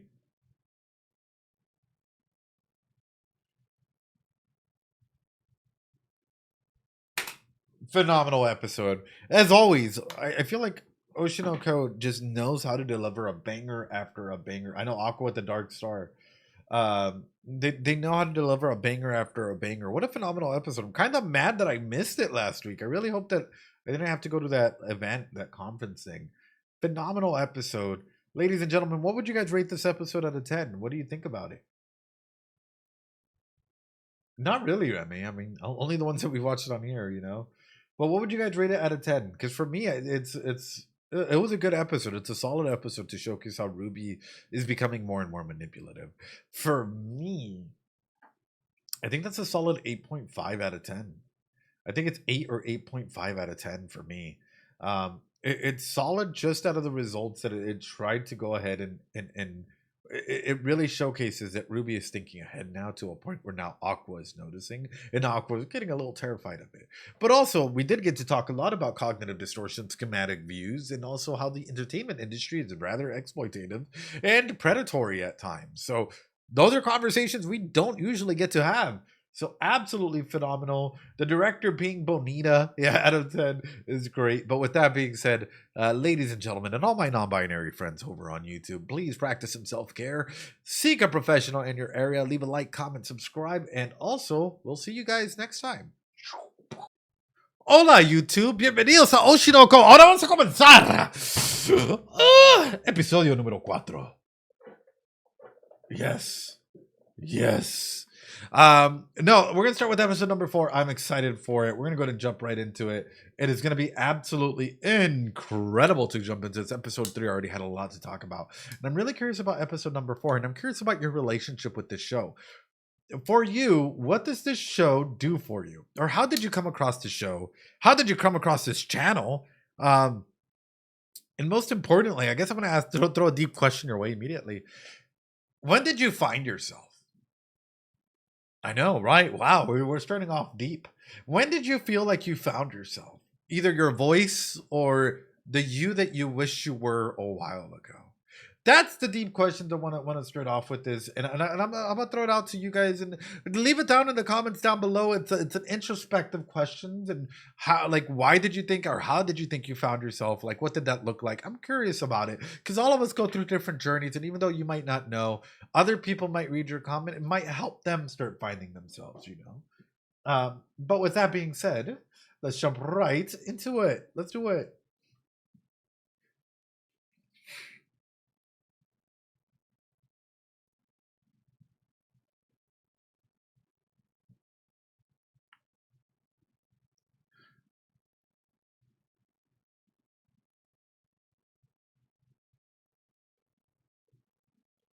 I know.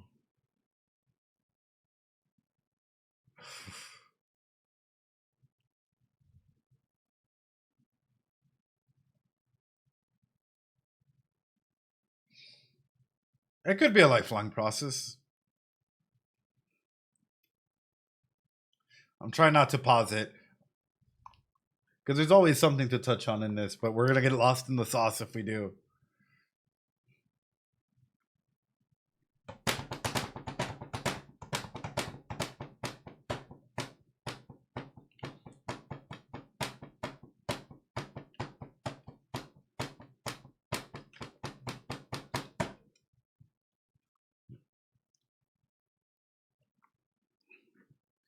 I love the fact that he has to put on the white rabbit mask, right? Because we very much know that the white rabbit from the beginning, right, where I is wearing it, i.e., he's really following in that footsteps in that capacity, and also just you know, for that to come on through in general, well, we're kind of seeing the descent of a man, right? The descent of individuals, which I think is kind of incredible to be showcased in this manner.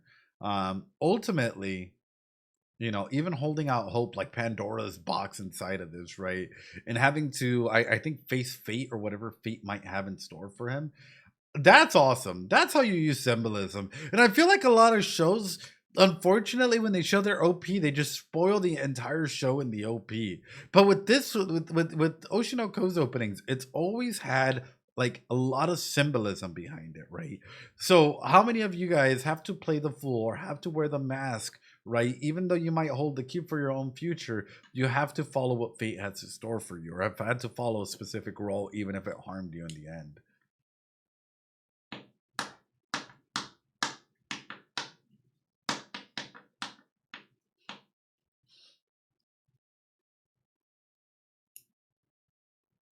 Ugh. Yay!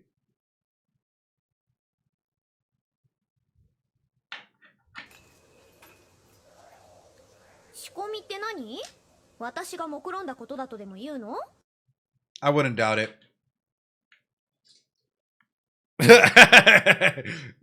Ruby, señorita, señora. Either you did the best that you could out of a situation, or you perfectly figured out how individuals would react, and so you started planning accordingly based out of your observations of their behavior. Exactly. Of course you would. Actually, real question. How many of you prepare for the worst in situations, even in friendships, right? Where you automatically go into it and you think, well, you know what, this relationship might go sour, so I best start planning for a safe exit. Or, you know what, like this is happening, here's how we can probably best the scenario. Yeah. Why do you think that is? Why do you think that we have these distortions as to like, number one, how to plan or get an exit, right? But number two, have these relationships highlighted in that manner. It happens way too often, more often than you think, right? Where we go into some relationships and it's like, how would you respond? Disaster prepping, even without there being a disaster there. こんなの全部計算づくでできるわけないじゃん。神様でもあるまいし。まあ、でもちょっとだけ噛んでるのは確かかな。そうだね。兄弟のよしみで教えてあげる。アクアのアイデアももらってることだし、特別だよ。Damn! And even then, right? That was a two-sided like tone in that, right? Where it's like, well, I only got the aspect from you, so I gotta tell you, right? I.e., you were the point of reference in this. Girl! Yeah, girl! Oh. 俺のアイディア。そう。今勝ちの炎上を利用して、アクアがアカネちゃんを取り込んで自分を売り込んだ手法。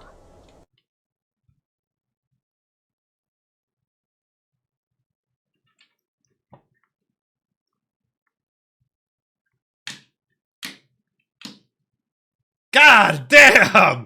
Oh, his eyes.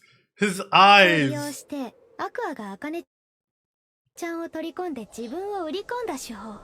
His eyes just ああれすごく効果的だったよね。あの時みんなアクアとアカネちゃんに注目してた。だからね、私も同じことすればいいのかって思ったんだ。Oh my god, this shot, right? The background's getting wider and wider, and she's really just centering in there. Oh. Look at how small Aqua looks compared to her. Look at how small Aqua looks compared to her in this one. Like, 同じ wow. ことすればいいのかって思ったんだ。なんでそんな。ある人に言われたの。AD に優しくしろ。そいつは未来のディレクターだからって。もっともな話だなって思った。でもね、そんな悠長に待ってられないよ。私はすぐにでももっとビッグにならなきゃいけないの。Oh shit. 星野さん。今回の企画は君のものらしいな。おかげで俺も首の皮一枚つながった。どうお礼をしたら。お礼をしてくれる？ So of course, right? Of course. She's landing favors in this manner in order to keep propelling herself up by taking. How is this? And unfortunately, this is a fucked up world that we live in, and even in streaming, right? In entertainment industry, you'll see this, right? Where it's a take mentality.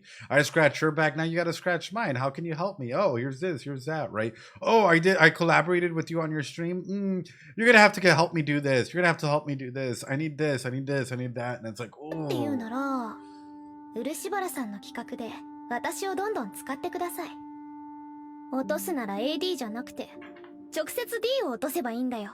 Ruby。つまりお前は漆原 D を取り込むためにわざと番組を延長させたってことか。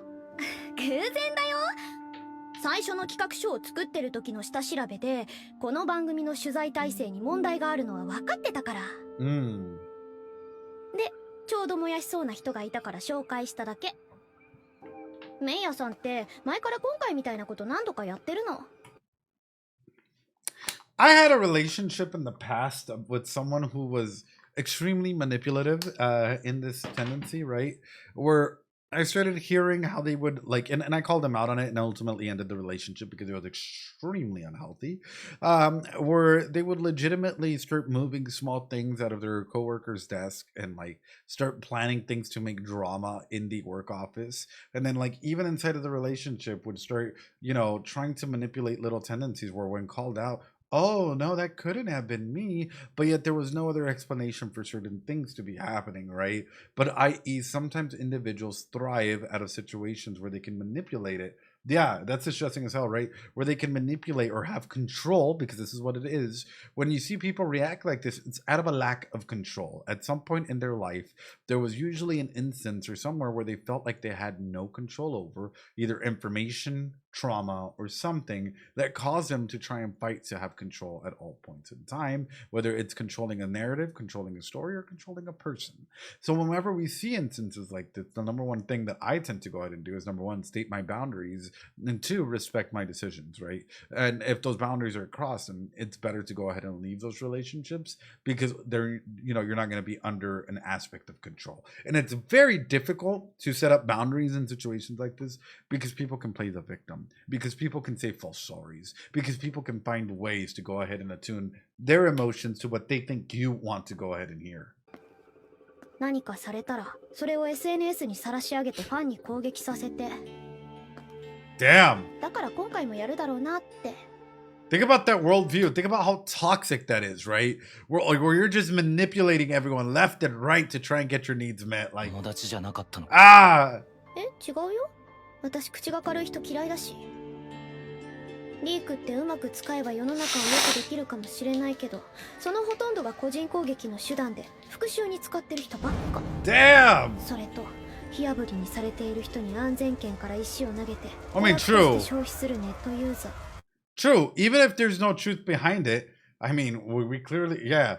Even if there's no truth behind it, you have people who go into their echo chambers. All it takes is one small fire in order to light up an entire like storm, right? And it just goes on endlessly, even without any proof, even without any actual, you know, aspect of a hint of truth, right? It's all mob mentality, and it's scary. It's terrifying. どっちもおかしいよ。ママも困ってたよね。たまたま街で会った同級生との写真アップされて、勝手にできてることにされてさ。みんな一方的な。Sorry, I can't stand her anymore. So the money we spent on her is just going to some random guy. Are you kidding me? This sucks. 情報を信じ。Blocked, blocked, blocked. No way, I can't process it. Screw this shit.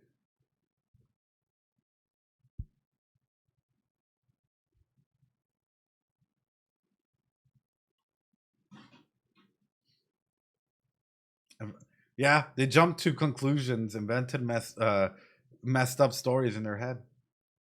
As someone that's personally been a victim of all of this, a survivor, not even a victim, but a survivor of all of this, yeah.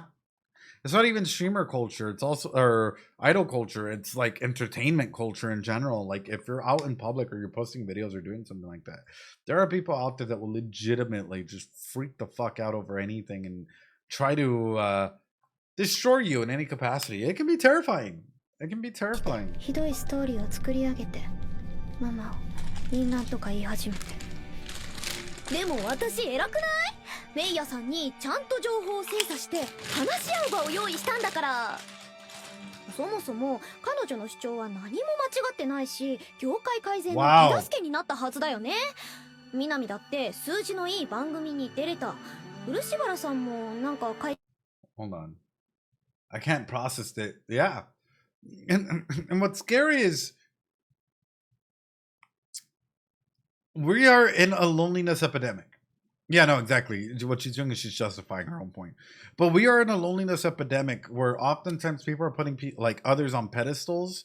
And unfortunately, it gets to a point where it's an unrealistic, parataxic, parasocial relationship. Where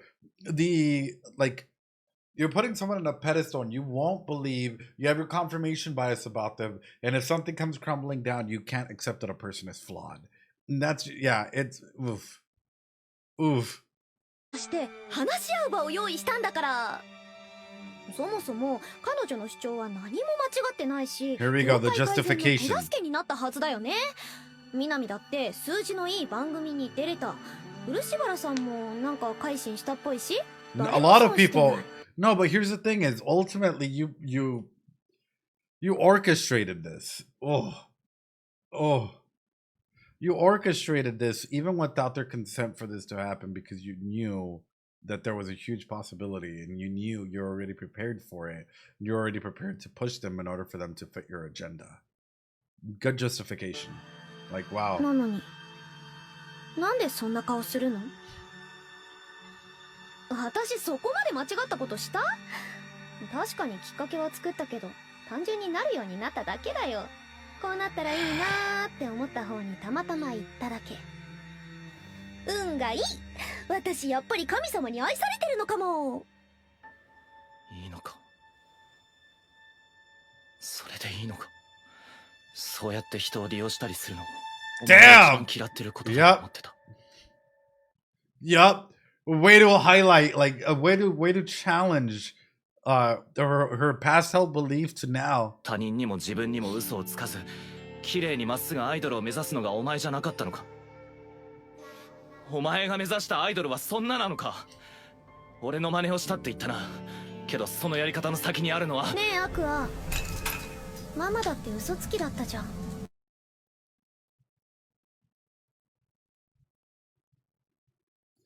Literally on the fence, and she crossed the line. Oh girl, you did not just do that. Then the symbolism with this, right? Literally crossing the fence, crossing the line, crossing the boundary. やり方の先にあるのは。ねえアクア。What a powerful shot. What a powerful shot.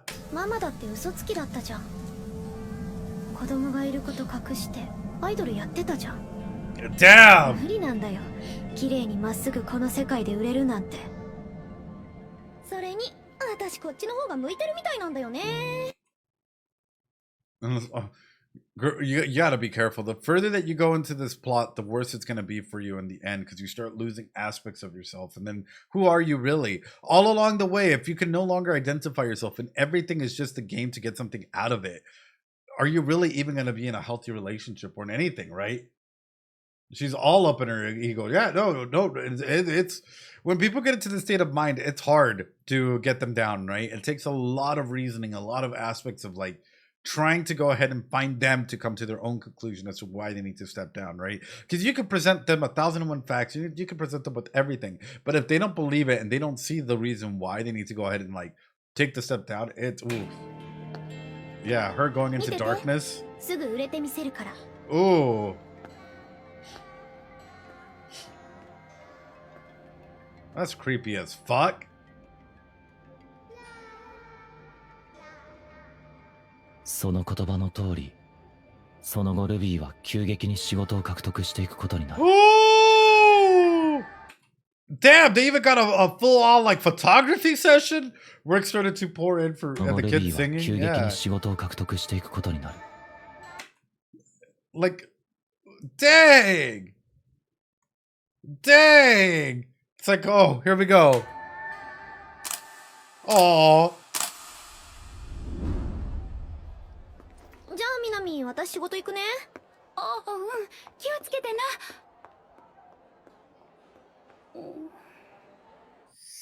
ライター Bikamachi stocks rising. After school monster movie event. Is that a Kana down there? Oh, she looks so sinister. Yeah, because it's warping her, right? A lot of people don't know this, but like the more that you go into these feelings of anger, revenge, all of this stuff, it warps who you are. That's exhausting. Like, how many of you deal with anxiety, or maybe regret, or maybe aspects of like negative thoughts or negative features or negative whatnot? How exhausting is it to carry that all day, every day? It's a huge weight. It is a huge weight that you're carrying on your back, on your body. And ultimately, what do you think that all this stress does? I hate to highlight it this way, but having a lot of things that is, yeah, stress causes disease. It makes you sick. It makes you sick. If you're carrying on to a lot of negative emotions, negative feelings consistently, and you can't get rid of them, and this is a backpack that you're carrying, and so on and so forth, you're putting your body through a ton of stress, which ultimately ends up making you sick. It's overwhelming. Yes, this is why I keep saying, please seek professional help in your area, especially if you keep holding on to emotions and stuff like that, right? Because it starts affecting your sleep. It starts affecting your social abilities. It literally just starts tearing you apart where you no longer recognize who you are if you keep holding on to negative emotions, right? Or whatever emotions they might be, like, oh. Yes, 100% Marginova. プロデューサー、タレントなど有識者9名が集い、その年に最も活躍したアイドルを決める女性アイドルアワード。その中の新星賞を B 小町の星野ルビーが獲得した。B 小町は十数年前に解散した伝説的グループのリブートユニットだ。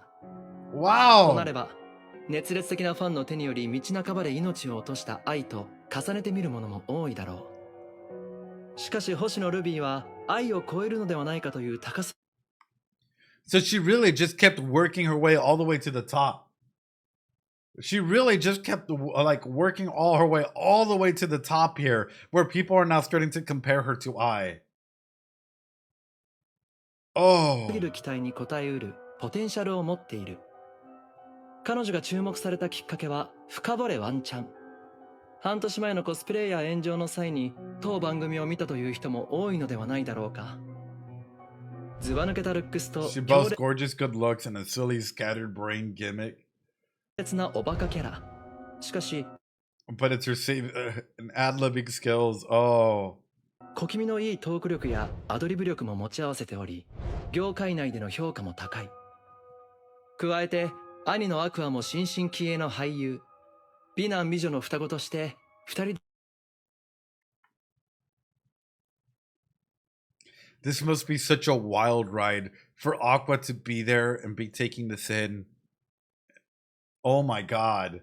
Can you imagine just seeing your sibling like go like dive into a descent of madness where you know why you were doing it but you don't understand why they're doing it? Like that's exactly the same shoes that you were in earlier, Aqua. It's like, oh. ゲスト出演する機会も増えてきた。B 小町は YouTuber グループとしても人気が高い。Damn! Almost a million subs? Whoa. 半年前は30万人だった登録者数も That's 今や crazy! 100万人を目前とするところまで伸びている。YouTuber、アイドル、テレビタレントの三軸を持つ彼女はまさに令和を象徴するアイドルと言えるだろう。彼女はインタビューでこう語った。ピーコ町、愛の奪われた夢を私たちが叶えます。ピーコ町は必ずドームに立ちます。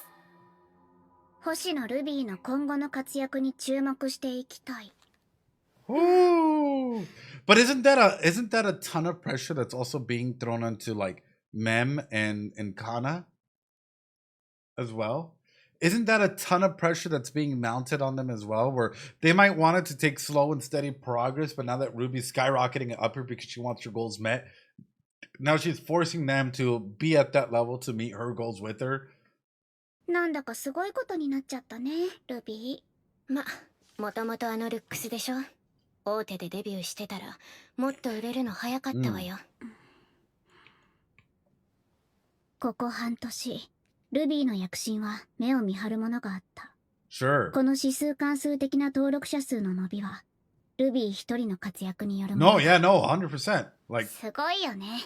あっという間に私のチャンネル登録者数も抜いて。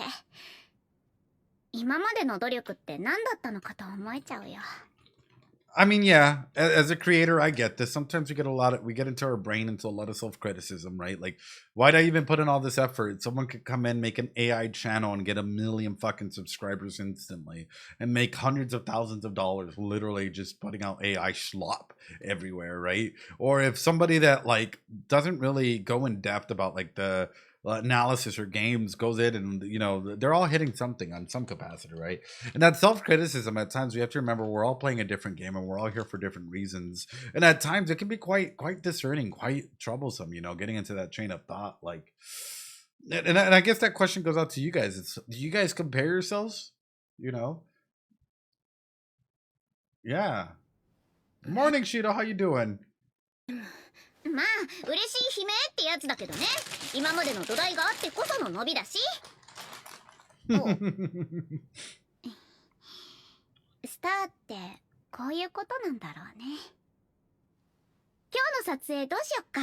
ルビー番組の収録で遅いらしいけど、待つしかないわよ。あの子が出ない企画、コメ欄荒れるんだから。Fair. The comments get nasty when she's not in a video. And I think this is a big reason why, at least on this channel, like, if we do have guests, it's for a very limited time. Because they're like, people can get very toxic very quickly about, why isn't this person here today? Why isn't... It's like, well, ultimately, you have to remember that the channel is about the analysis of stuff, right? It's not about a particular individual or, you know, or other people outside of, like, you know, what the content's made to be. And I can't even imagine having like Ruby be extremely popular and then everyone literally shitting on them, because that's probably what it is, right? はい、その日ルビーは夜まで埋まってまして、翌週の22か26なら午前空いてます。はい。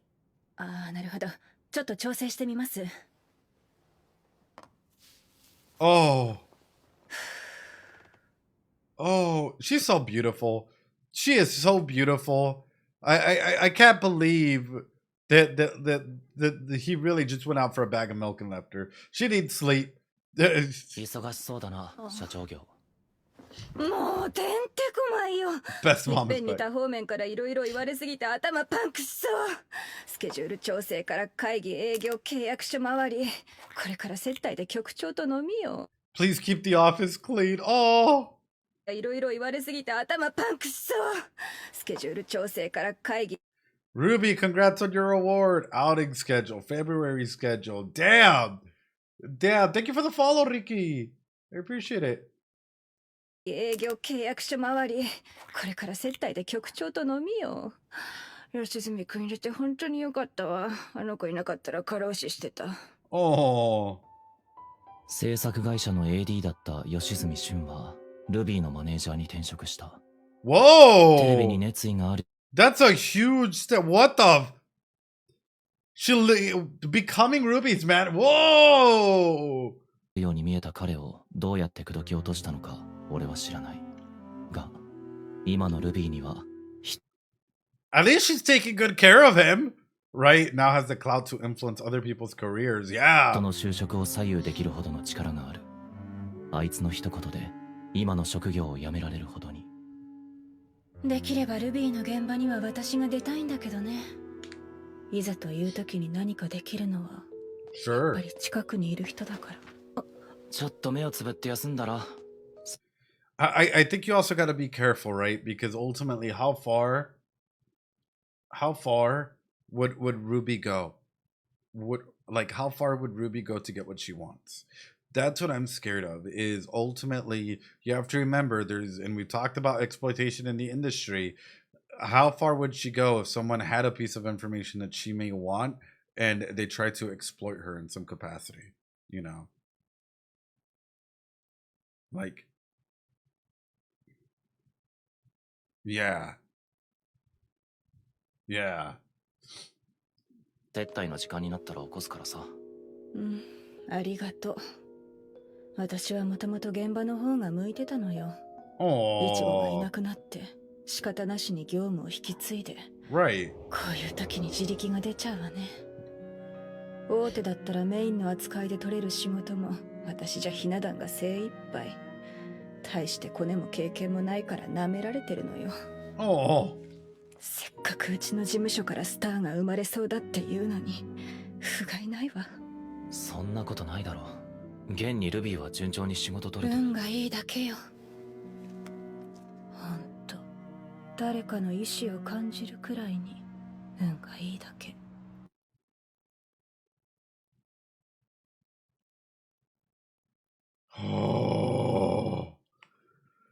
Oh, it's like she knows that there's another agent, someone else out there. You get that feeling. There's no way that this boom is happening in this regard without someone having some experience and connections to make it happen.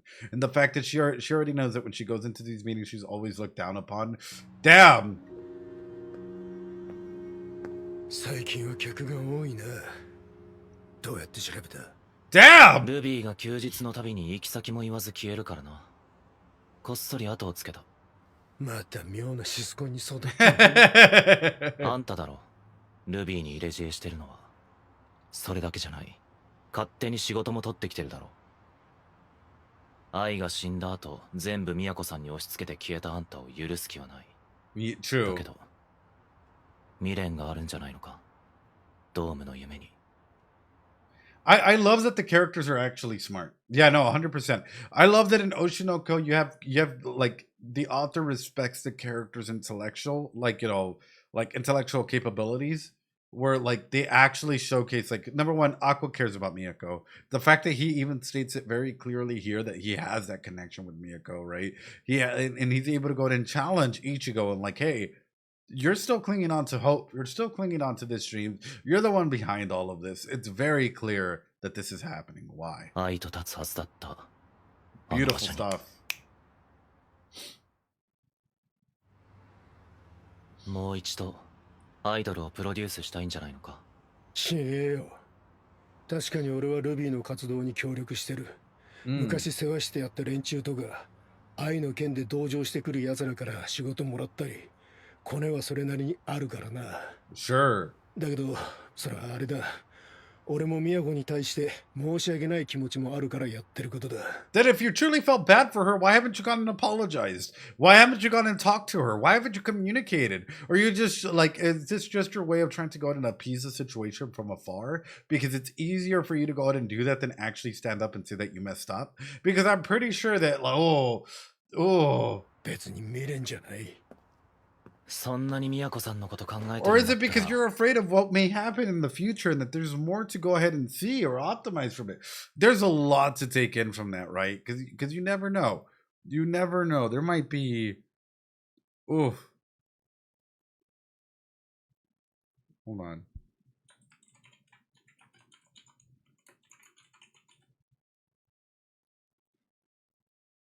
イチゴプロに戻った方が手っ取り早くないか。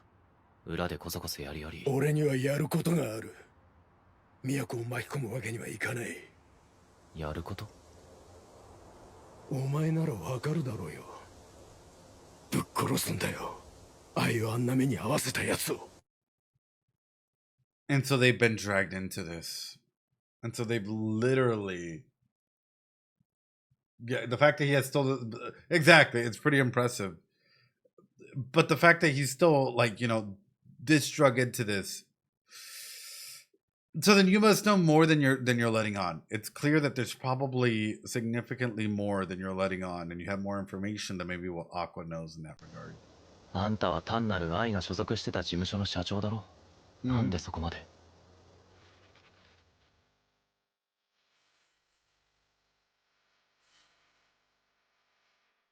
Aww.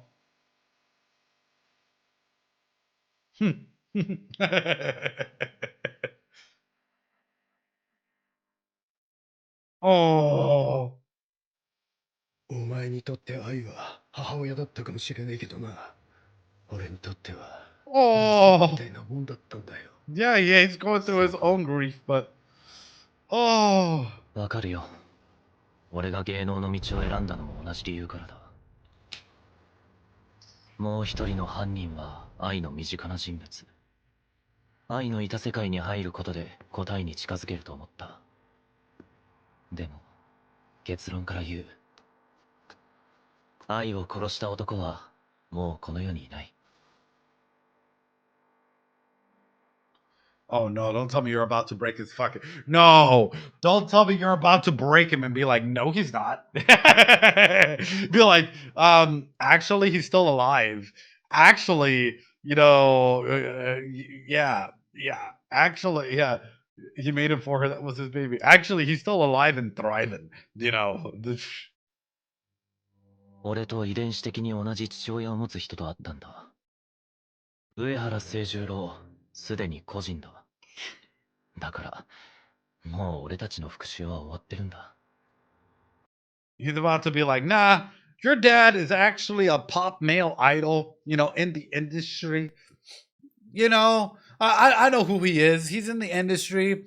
He met I when, they were rather young. I know all about him. He's still just absolutely just like pop that bubble.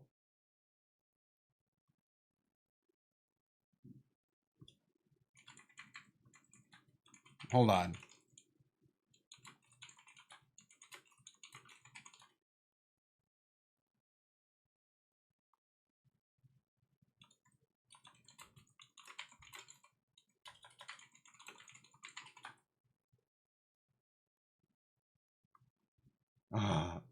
Actually, I know that smile, and just for it to get corrupted. もうこんなことを続ける必要は。お前な、何言ってんだよ。その事件のことは俺もよく覚えてる。時期もそうだな。確かあれは愛とドーム公演の打ち合わせをしてた時だ。おお。上原清十郎が愛を殺した犯人？そんなわけねえだろ。Oh, here we 上 go. 原が死んだのは引っ越しの前。死んだ人間がどうやって住所を知るんだ。時系列的にありえないんだよ。でも、遺伝子検査で。托乱の可能性は考えたのか？ Sir! Sir! Sir! Sir! Oh no. Oh no. Hold on, chat.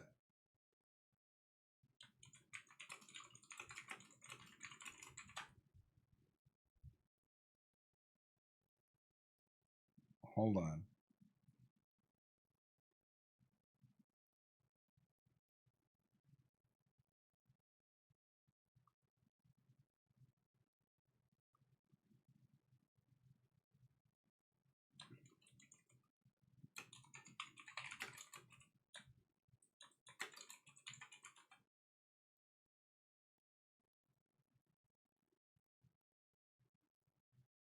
Give me 1 second here.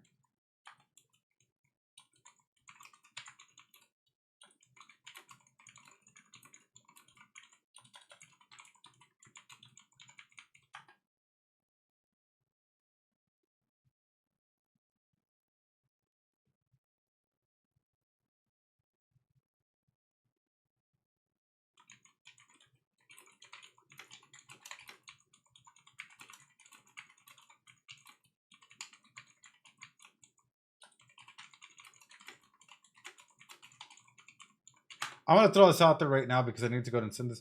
If this goes to any mod, if you're not on stream, don't make any rash decisions. Point in case. Done. We clear? If you're not on stream and you don't have the full context as to what's going on, don't make rash decisions. Cleared. Okay. Making sure. Sorry about that.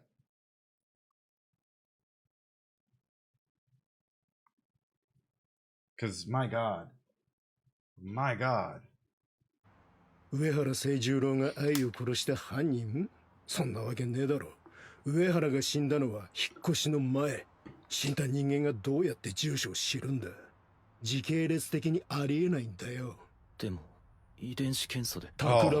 Just seeing that trauma come back into his brain, like like legitimately look at the shock factor, right? Look at like everything that's coming through with it. It's just like bigger and bigger and bigger, like the realization of wait a minute.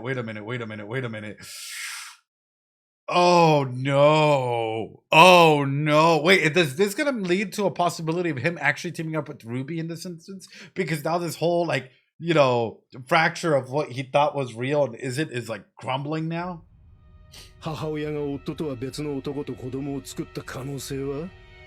上原夫妻の心中事件はそれを知って激怒した夫側が仕掛けたなんてシナリオもあるんじゃねえのか？そもそも犯人が父親だという確証は？事務所に住所を漏らした奴がいる可能性だってあるだろう。Relapse, yeah. ねえだろう。何一つ。お前は子供の頃から賢い奴だった。ちゃんと考えればこの程度の結論たどり着けたはずだ。なのに。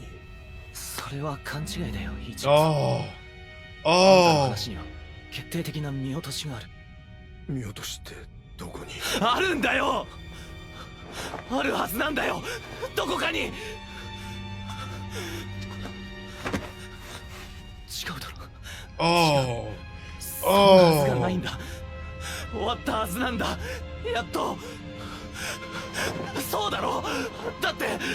すまん。今の話は推測だ。とにかくお前はゆっくり休め。And fate is starting to move again. Look at that. I love the way that this is highlighted, right? It was at this moment. Bro just wanted some peace. Bro just wanted some tranquility. Bro just like legitimately, like he just, ooh.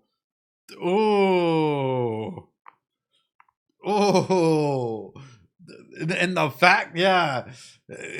But no, what a good way of like waking him up to the possibilities, right? The possibilities are endless in this regard. And ultimately, it's one of those moments where it's like, hey, you got to wake up and smell the roses. You got to wake up and understand what's happening here. You're like, yeah, oh shit moment. Yeah, no, he's like, oh, what did I just press? But my God. I love this show. I love this show. Oh my God. Oh my God. No. Kana, this is the worst fucking timing. No. No. No, Kana. No. No. It might be good timing. I don't know. It might be the worst timing. Oh, no. Oh.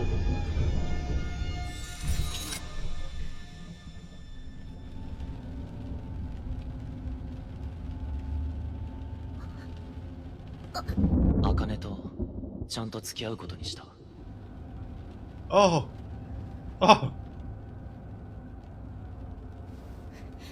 ここで降ろしてください。Oh, she's that girl, chat. She's that girl. She's that girl, chat. Like, she will literally be there for you. Like, she will literally, like, if she sees you down, she will run to you. She will try and protect you. Oh. 違う、そんなはずがない。もう全部終わったんだ。愛の敵は取れたはず。じゃなきゃ俺は。よかったね。また始められるよ。 Oh, here we go. Self-criticism. We've been talking about this, right? Our internal voice, how it can limit us. Oh no, we can be driven by hatred alone. Oh no. 駆られるだけでいい。愛を殺した男を今度こそ見つけ出してこの世で可能な限界まで苦しみを与えてやるんだよ。僕は苦しむべきなんだ。愛を見殺しにした僕がのうのうと生きていていいはずがない。これは罰だ。報いなんだよ。違う。だって俺はやっと普通の幸せを。ここしばらく having this psyche break, right, or this internal criticism that's consistently happening, it just showcases like a lot of individuals. We tend to have our own inner voices at check, but when this starts to happen, you start to break like this. Yeah, even if it's two voices or multiple voices, right? Oh.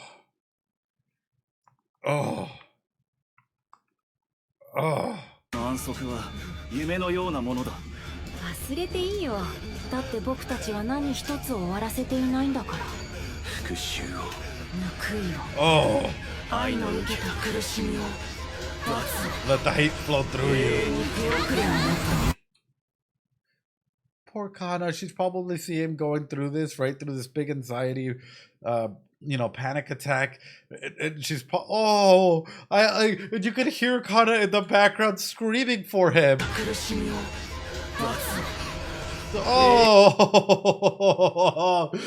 She's just trying to ground him. She's trying her best to bring him back. Oh.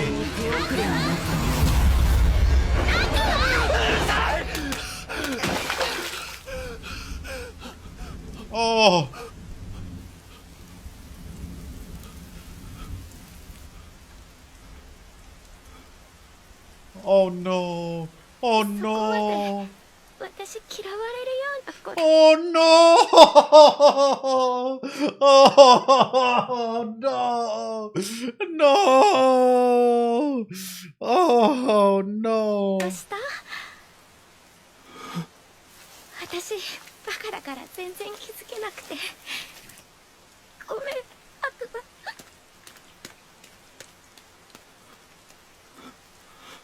You're hurting everyone around you, Aqua. You go down this path and you're gonna start hurting everyone around you. Oh.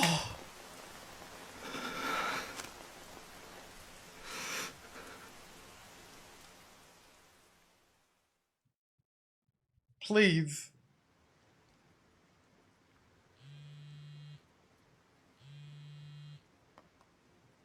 Aqua 君、今大丈夫だった？そうか。明日は日本映画賞の授賞式だったか。The way he's trying to like, oh wow, my heart like that scene just took me away. Holy shit, it's hard to come back from that. It's hard to go ahead and like have the go back to a sense of normalcy after going through a panic attack or anxiety attack, or literally your schema is just being broken, right? Because that's legitimately from the top of Maslow's hierarchy all the way down, being shattered and trying to find a sense of normalcy.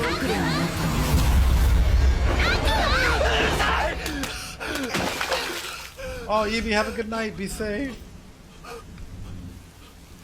Wow.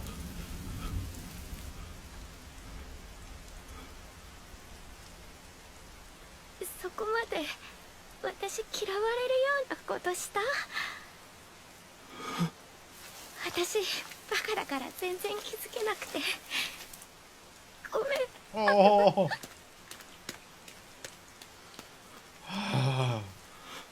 Now he's feeling like a piece of shit too. Now he's probably like, I have to do this. Now he's probably like, oh, I hurt people regardless. Like, oh, baby, oh. I mean, panic attacks come and goes in waves. The severity of a panic attack can be extreme, right? Like it could go from mild to extreme panic attacks. Some people internalize it and other people become very external very quickly, right? I've seen panic attacks go 100 times worse than this, where we've literally had to add an ambulance and like, people nearby. 今大丈夫だった？そうか。明日は日本映画賞の授賞式だったか。何人もいる新人俳優賞の一人だけどね。レッドカーペットだよ。緊張しちゃうな。今の茜でも緊張することがあるんだな。そりゃもちろん。それでよかったらその夜 Oh. 打ち上げとかで深夜になっちゃうけど、晴れ舞台の衣装も結構。悪い。ちょっと今は人と会う気分じゃないんだ。そうなんだ。うん、分かっ。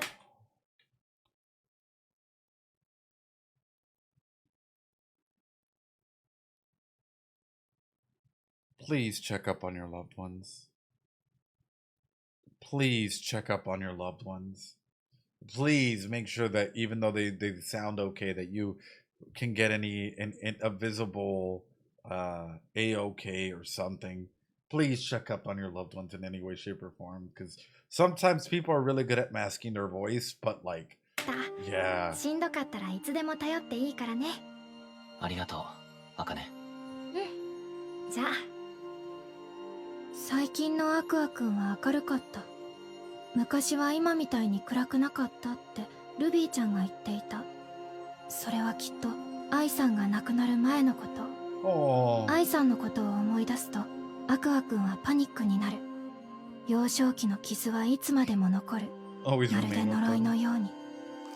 今はお母さんの復讐から解放されて少しずつ罪悪感が薄れていって本来のアクアくんになろうとしている。願わずにはいられない。このまま何も気づかずにずっと平穏な毎日を過ごせれば。Akane, oh my god. Why can I like why am I just like full on like I keep switching. I love Akane. I think Akane is such a wonderful individual for being able to empathetically have a high like emotional intelligence to figure out like this is what's going through with it, right? This is what's happening. Here's why it's happening. Too late though. 黒川さんは長年劇団で培った演技力により多くの作品で多彩な演技を見せてくれました。新人俳優賞受賞おめでとうございます。Oh. よかった。本当に。私より泣いてる。アクアくんなわけないか。Oh hell no. Oh. 事務所からのお花大きい。Oh. こういう時くらいはね。Wait. No. No. Wait. Oh no. 笑いからのお花小さい。最近の劇団はどこも金がねえんだよ。Times are tough. 白いバラ、どこの人だろう。ララライの OB だ。今は事務所立ち上げてな。断るごとに花を送ってくれるんだ。いろんな人が祝ってくれてるんですね。感謝の気持ち忘れちゃダメだよ。もちろんです。いや、しかしWhat if the dad is already knows? What if the dad is already pulling his strings and masterminding his way? What if I isn't the only death? What if there's multiple other actresses and idols involved, and you know they've just schemed their way through it and killed multiple people out there, right? In capacities for him to hide his own trace in any way, shape, or form that they can. And I'm not just talking about one other individual. I'm talking about like multitudes, right? That come out of an era. 彼がここまでトントン拍子に売れるとはな。金田一さんに鍛えてもらったおかげです。いや、この子も。I'm not just talking about one. I'm talking about multiple. もともと実力はあったんです。でもこの業界、キャスティング権を持つ人間に覚えが良くなきゃメインの仕事はなかなか取れない。Right. 無理にでもテレビに引っ張っていった社長の采配が功を奏したんです。最初はどうなるかと思ったけどね、今勝ちに出てから表に出る時の顔つきが変わったんですよ。なんていうか目力でもこんなふわふわした感じですけれど、カメラが向いた時の目がいいんですよ。時々出るんですよ、こういう目をしたやつってのは。Oh shit. 人を騙す目、嘘を真実だと思わせる力、役者にとって最高の資質。Oh shit. うちにも昔いたよ。どなたですか？さっきのバラをよこしたやつだ。当時はうちでも屈指の演技派だった。見てみたいです。映像ないんですか？稽古確認リストの奥の方にあるはずだ。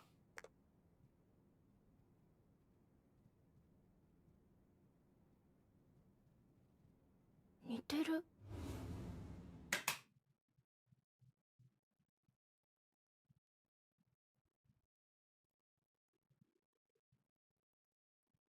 Akane, you gotta get away. Akane, you gotta fucking get away. Akane, you can't be Captain Save a Ho. You gotta get away. Akane, the fact. Oh no, no, no, no, no. Oh no, no. And by that I mean Captain Save Aqua here. Oh no. Oh no, no, no, no. Like my fear, like instantly my like I'm feeling my anxiety start to skyrocket off of this. Because it's like the more you know, the more danger that puts you in. 似ている。アクア君は犯人がララライにいると考えていた。それは愛が妊娠前にララライのワークショップに参加していたことから来る推論で確証は薄い。Sure. でも仮に姫川大輝は父清十郎の実子ではなく他の Oh, and she put it together? だとした場合、姫川さんとアクア君の DNA 上の父親が上原清十郎が所属していたララライの人間であるという線は恋。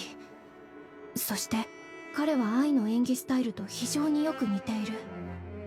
愛がこの人に直々に演技を教わった関係だったとしたら、それに今まで一度も言及されていないのはなぜ？隠されていたから。白いバラ。The flowers the killer thought to have brought were white roses. Oh. 愛を視察したストーカーが持っていた花も Oh. 白いバラ。熱狂的な信者に愛に子供がいることを Oh. 先導。Akane! 実 Akane! 行可能な舞台を整えた人物。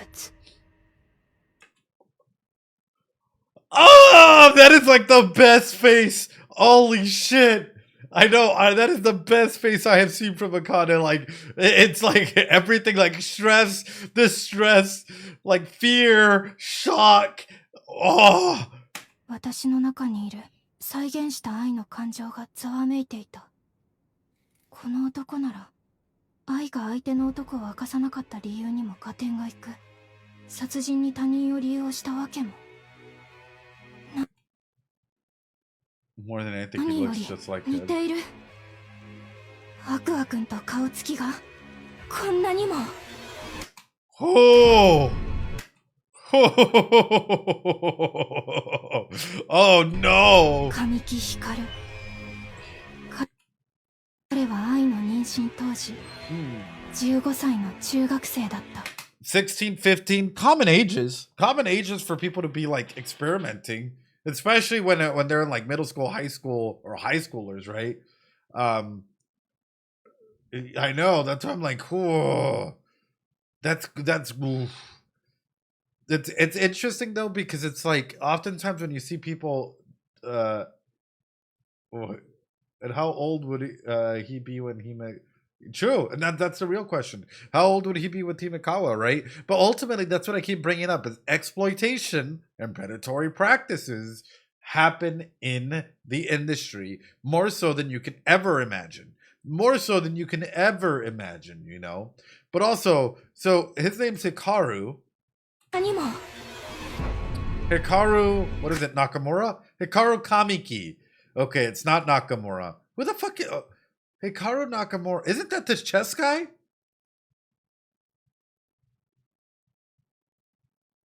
I think that's the chess guy. I think Hikaru Nakamura. Yeah, okay. Hikaru Nakamura is the chess guy. Okay. Hikaru Kamiki is okay. Huh? 神木光。彼は愛の妊娠当時、15歳の中学生だった。 How do people feel about, you know, the fact that like, you know, they met when she was 16, he was 15. But the thing is, if he already had these manipulation tendencies when he was young like this, right? That means that it probably started when he was a lot younger. So he was probably already being SA'd when he was younger than that, right? So he was more than likely going through a number of difficulties, issues, 1,001 regards, right? My God. But how do people feel about I and them, you know, meeting in their teens? I wonder if anyone had any issues with it. Because you know how there's people that like love to fucking throw up a storm about it. It's like they're in that age range where it's appropriate for them to be, you know, experimenting, you know, finding out what it means to be a sexual being altogether. At around 15, 16, heck, I've even seen some stories of 14 and 13-year-olds discovering their own body like that, right? Aqua was 11 and him God just turned 20. Oof. Oof, it's teenage romance, isn't it? Exactly. Can imagine some people assume the dad would be someone older and may have been disappointed it wasn't. Some people called Aya creep? The fuck? No, they're around that age. That's crazy. Teenage friend, but I seemed like she really didn't want to be a mother back in episode 1, season 1. Hikaru being shorter doesn't help. I mean, what does height have to do with it? You know, the steep age gap of 1 year. They could have been classmates. Exactly, they could have been classmates. It could have been 101 things in that regard. Like a 1 year age gap isn't bad in any capacity. 妊娠当時15歳の中学生だった。 Wow. Doesn't this get really dangerous though? Especially when trolling. Yeah, doesn't this get extremely dangerous for Akane though? Because as she's putting it together, we know that Aqua has just put it together. But as she's putting this together, doesn't this mean that there's going to be more eyes on her? And especially if she tries to use it to influence Aqua?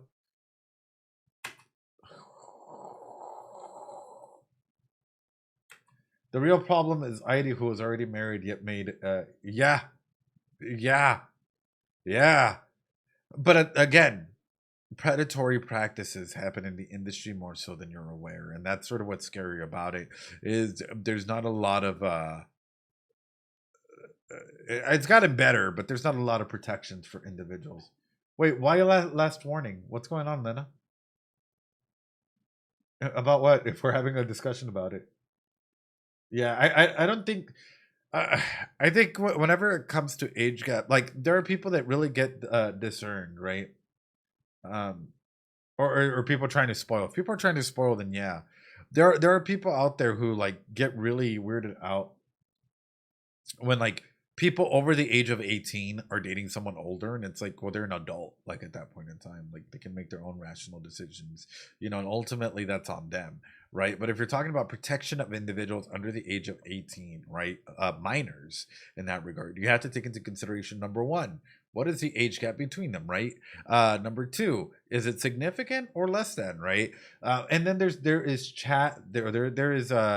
laws in every state or in every country that determines what is appropriate or inappropriate, which ultimately you have to go ahead and follow. Like there's Romeo and Juliet laws in a lot of states, right, that ultimately determine what is and what isn't. You know, we're still kids back then. I mean, there were teenagers. They were ultimately coming into being, and in case y'all don't have that fully into attention, if you were within the normal deviation of the populace, you were probably a sexual being in some capacity, right?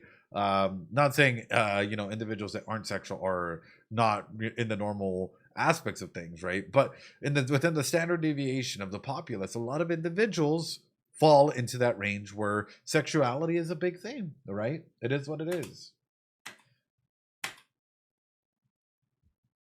That's crazy. So I'm excited because where's this gonna go? Actually, I don't even care where it's gonna go. This is gonna get good. This is gonna get really, really good. So if I were to ask this, when was the first time you got like I'm gonna ask this question just to blow this out of the water. If you feel comfortable asking, you don't necessarily have to go ahead and answer this if you don't want to. When did you have your first time? Right, your first sexual encounter? Straight up, like 15, maybe 14 and a half. I had just turned 15. You know, in that regard. Where it came from you, by the way. Where it came from you. You know. When was the first time you know, define sexual encounter? Sure, it can be having sex, it can be masturbating, it can be any of the above, right? What did that mean for you, right? I.e., So out of power, your own power, not necessarily if you were assaulted as a kid or anything like that. We're not taking that into consideration. We're taking specifically something that came out of your own volition, something that made you you know. 14, 15, 16, 17, common ages for individuals to start experimenting and finding themselves. You know, for a lot of individuals, they were younger, you know, and that's how it is you know, it just depends as to, again, developmental cycles and stuff like that. So a lot of individuals are just like, whenever it comes to conversations about like sexual education or sex in general, they're very scared to have that conversation and be very open and honest about, like, well, that seems kind of normal because of these reasons, right? And often there's unfortunately a lot of misinformation about like what it means to be a sexual being, right? And have healthy relationships. It was a junior high. I love the way you phrased that, Junie. Yeah, absolutely.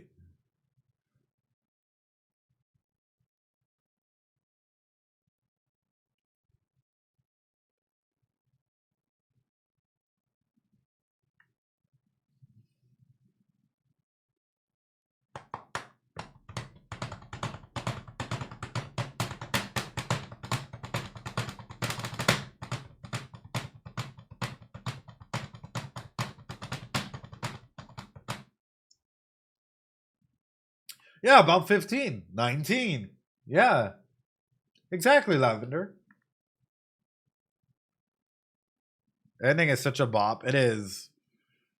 But now, as I said, I'm scared for both of them. Oh, God.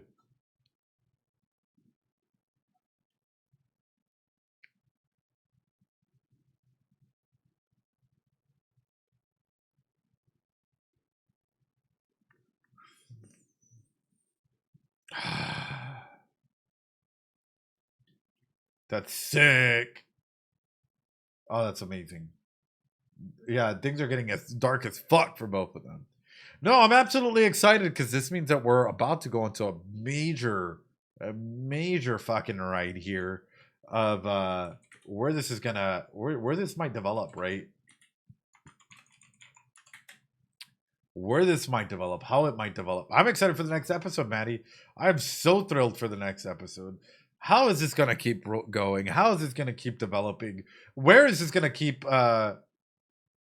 you know, highlighting, and how dark is this going to go? Is it going to get to a point where they both use their abilities to try and bring, say, this father into light, and not only that, expose him for who he really is? That's what I'm curious about. How does the film-like ending play into this fact? Because every ending or opening has some sort of major theme tied to it, and it's making me wonder: are they going to play to each other's strengths in order to go and highlight what they need? That is awesome. That is how you get this done. Like, that is absolutely fucking thrilling. With that being said, though, next week we will analyze the lyrics. I'm not going to analyze them tonight because I'm exhausted, as I mentioned previously. I have been on 13, 14 days of straight up working nonstop. Like no day of rest. Not even today. Waking up at 6 in the morning till like 10, 11 at night because we've been at conferences and whatnot. Coming through today to jump on and do stream. I'm tired. I am exhausted. On Frieden, we will have Frieden on Sunday, everyone. We will do Frieden Sunday. Please make sure to go to take care of yourselves. Practice that self-care. Wow, I'm even stumbling on my words. Please practice some self-care. And as I mentioned, come next Wednesday or this coming Wednesday, we will jump through and do the lyrics for the opening and ending, as well as a new episode of Uchinoko. Please take care of yourselves. Practice that self-care. Leave a like, comment, subscribe, that horror deal. And I'll see you all next time.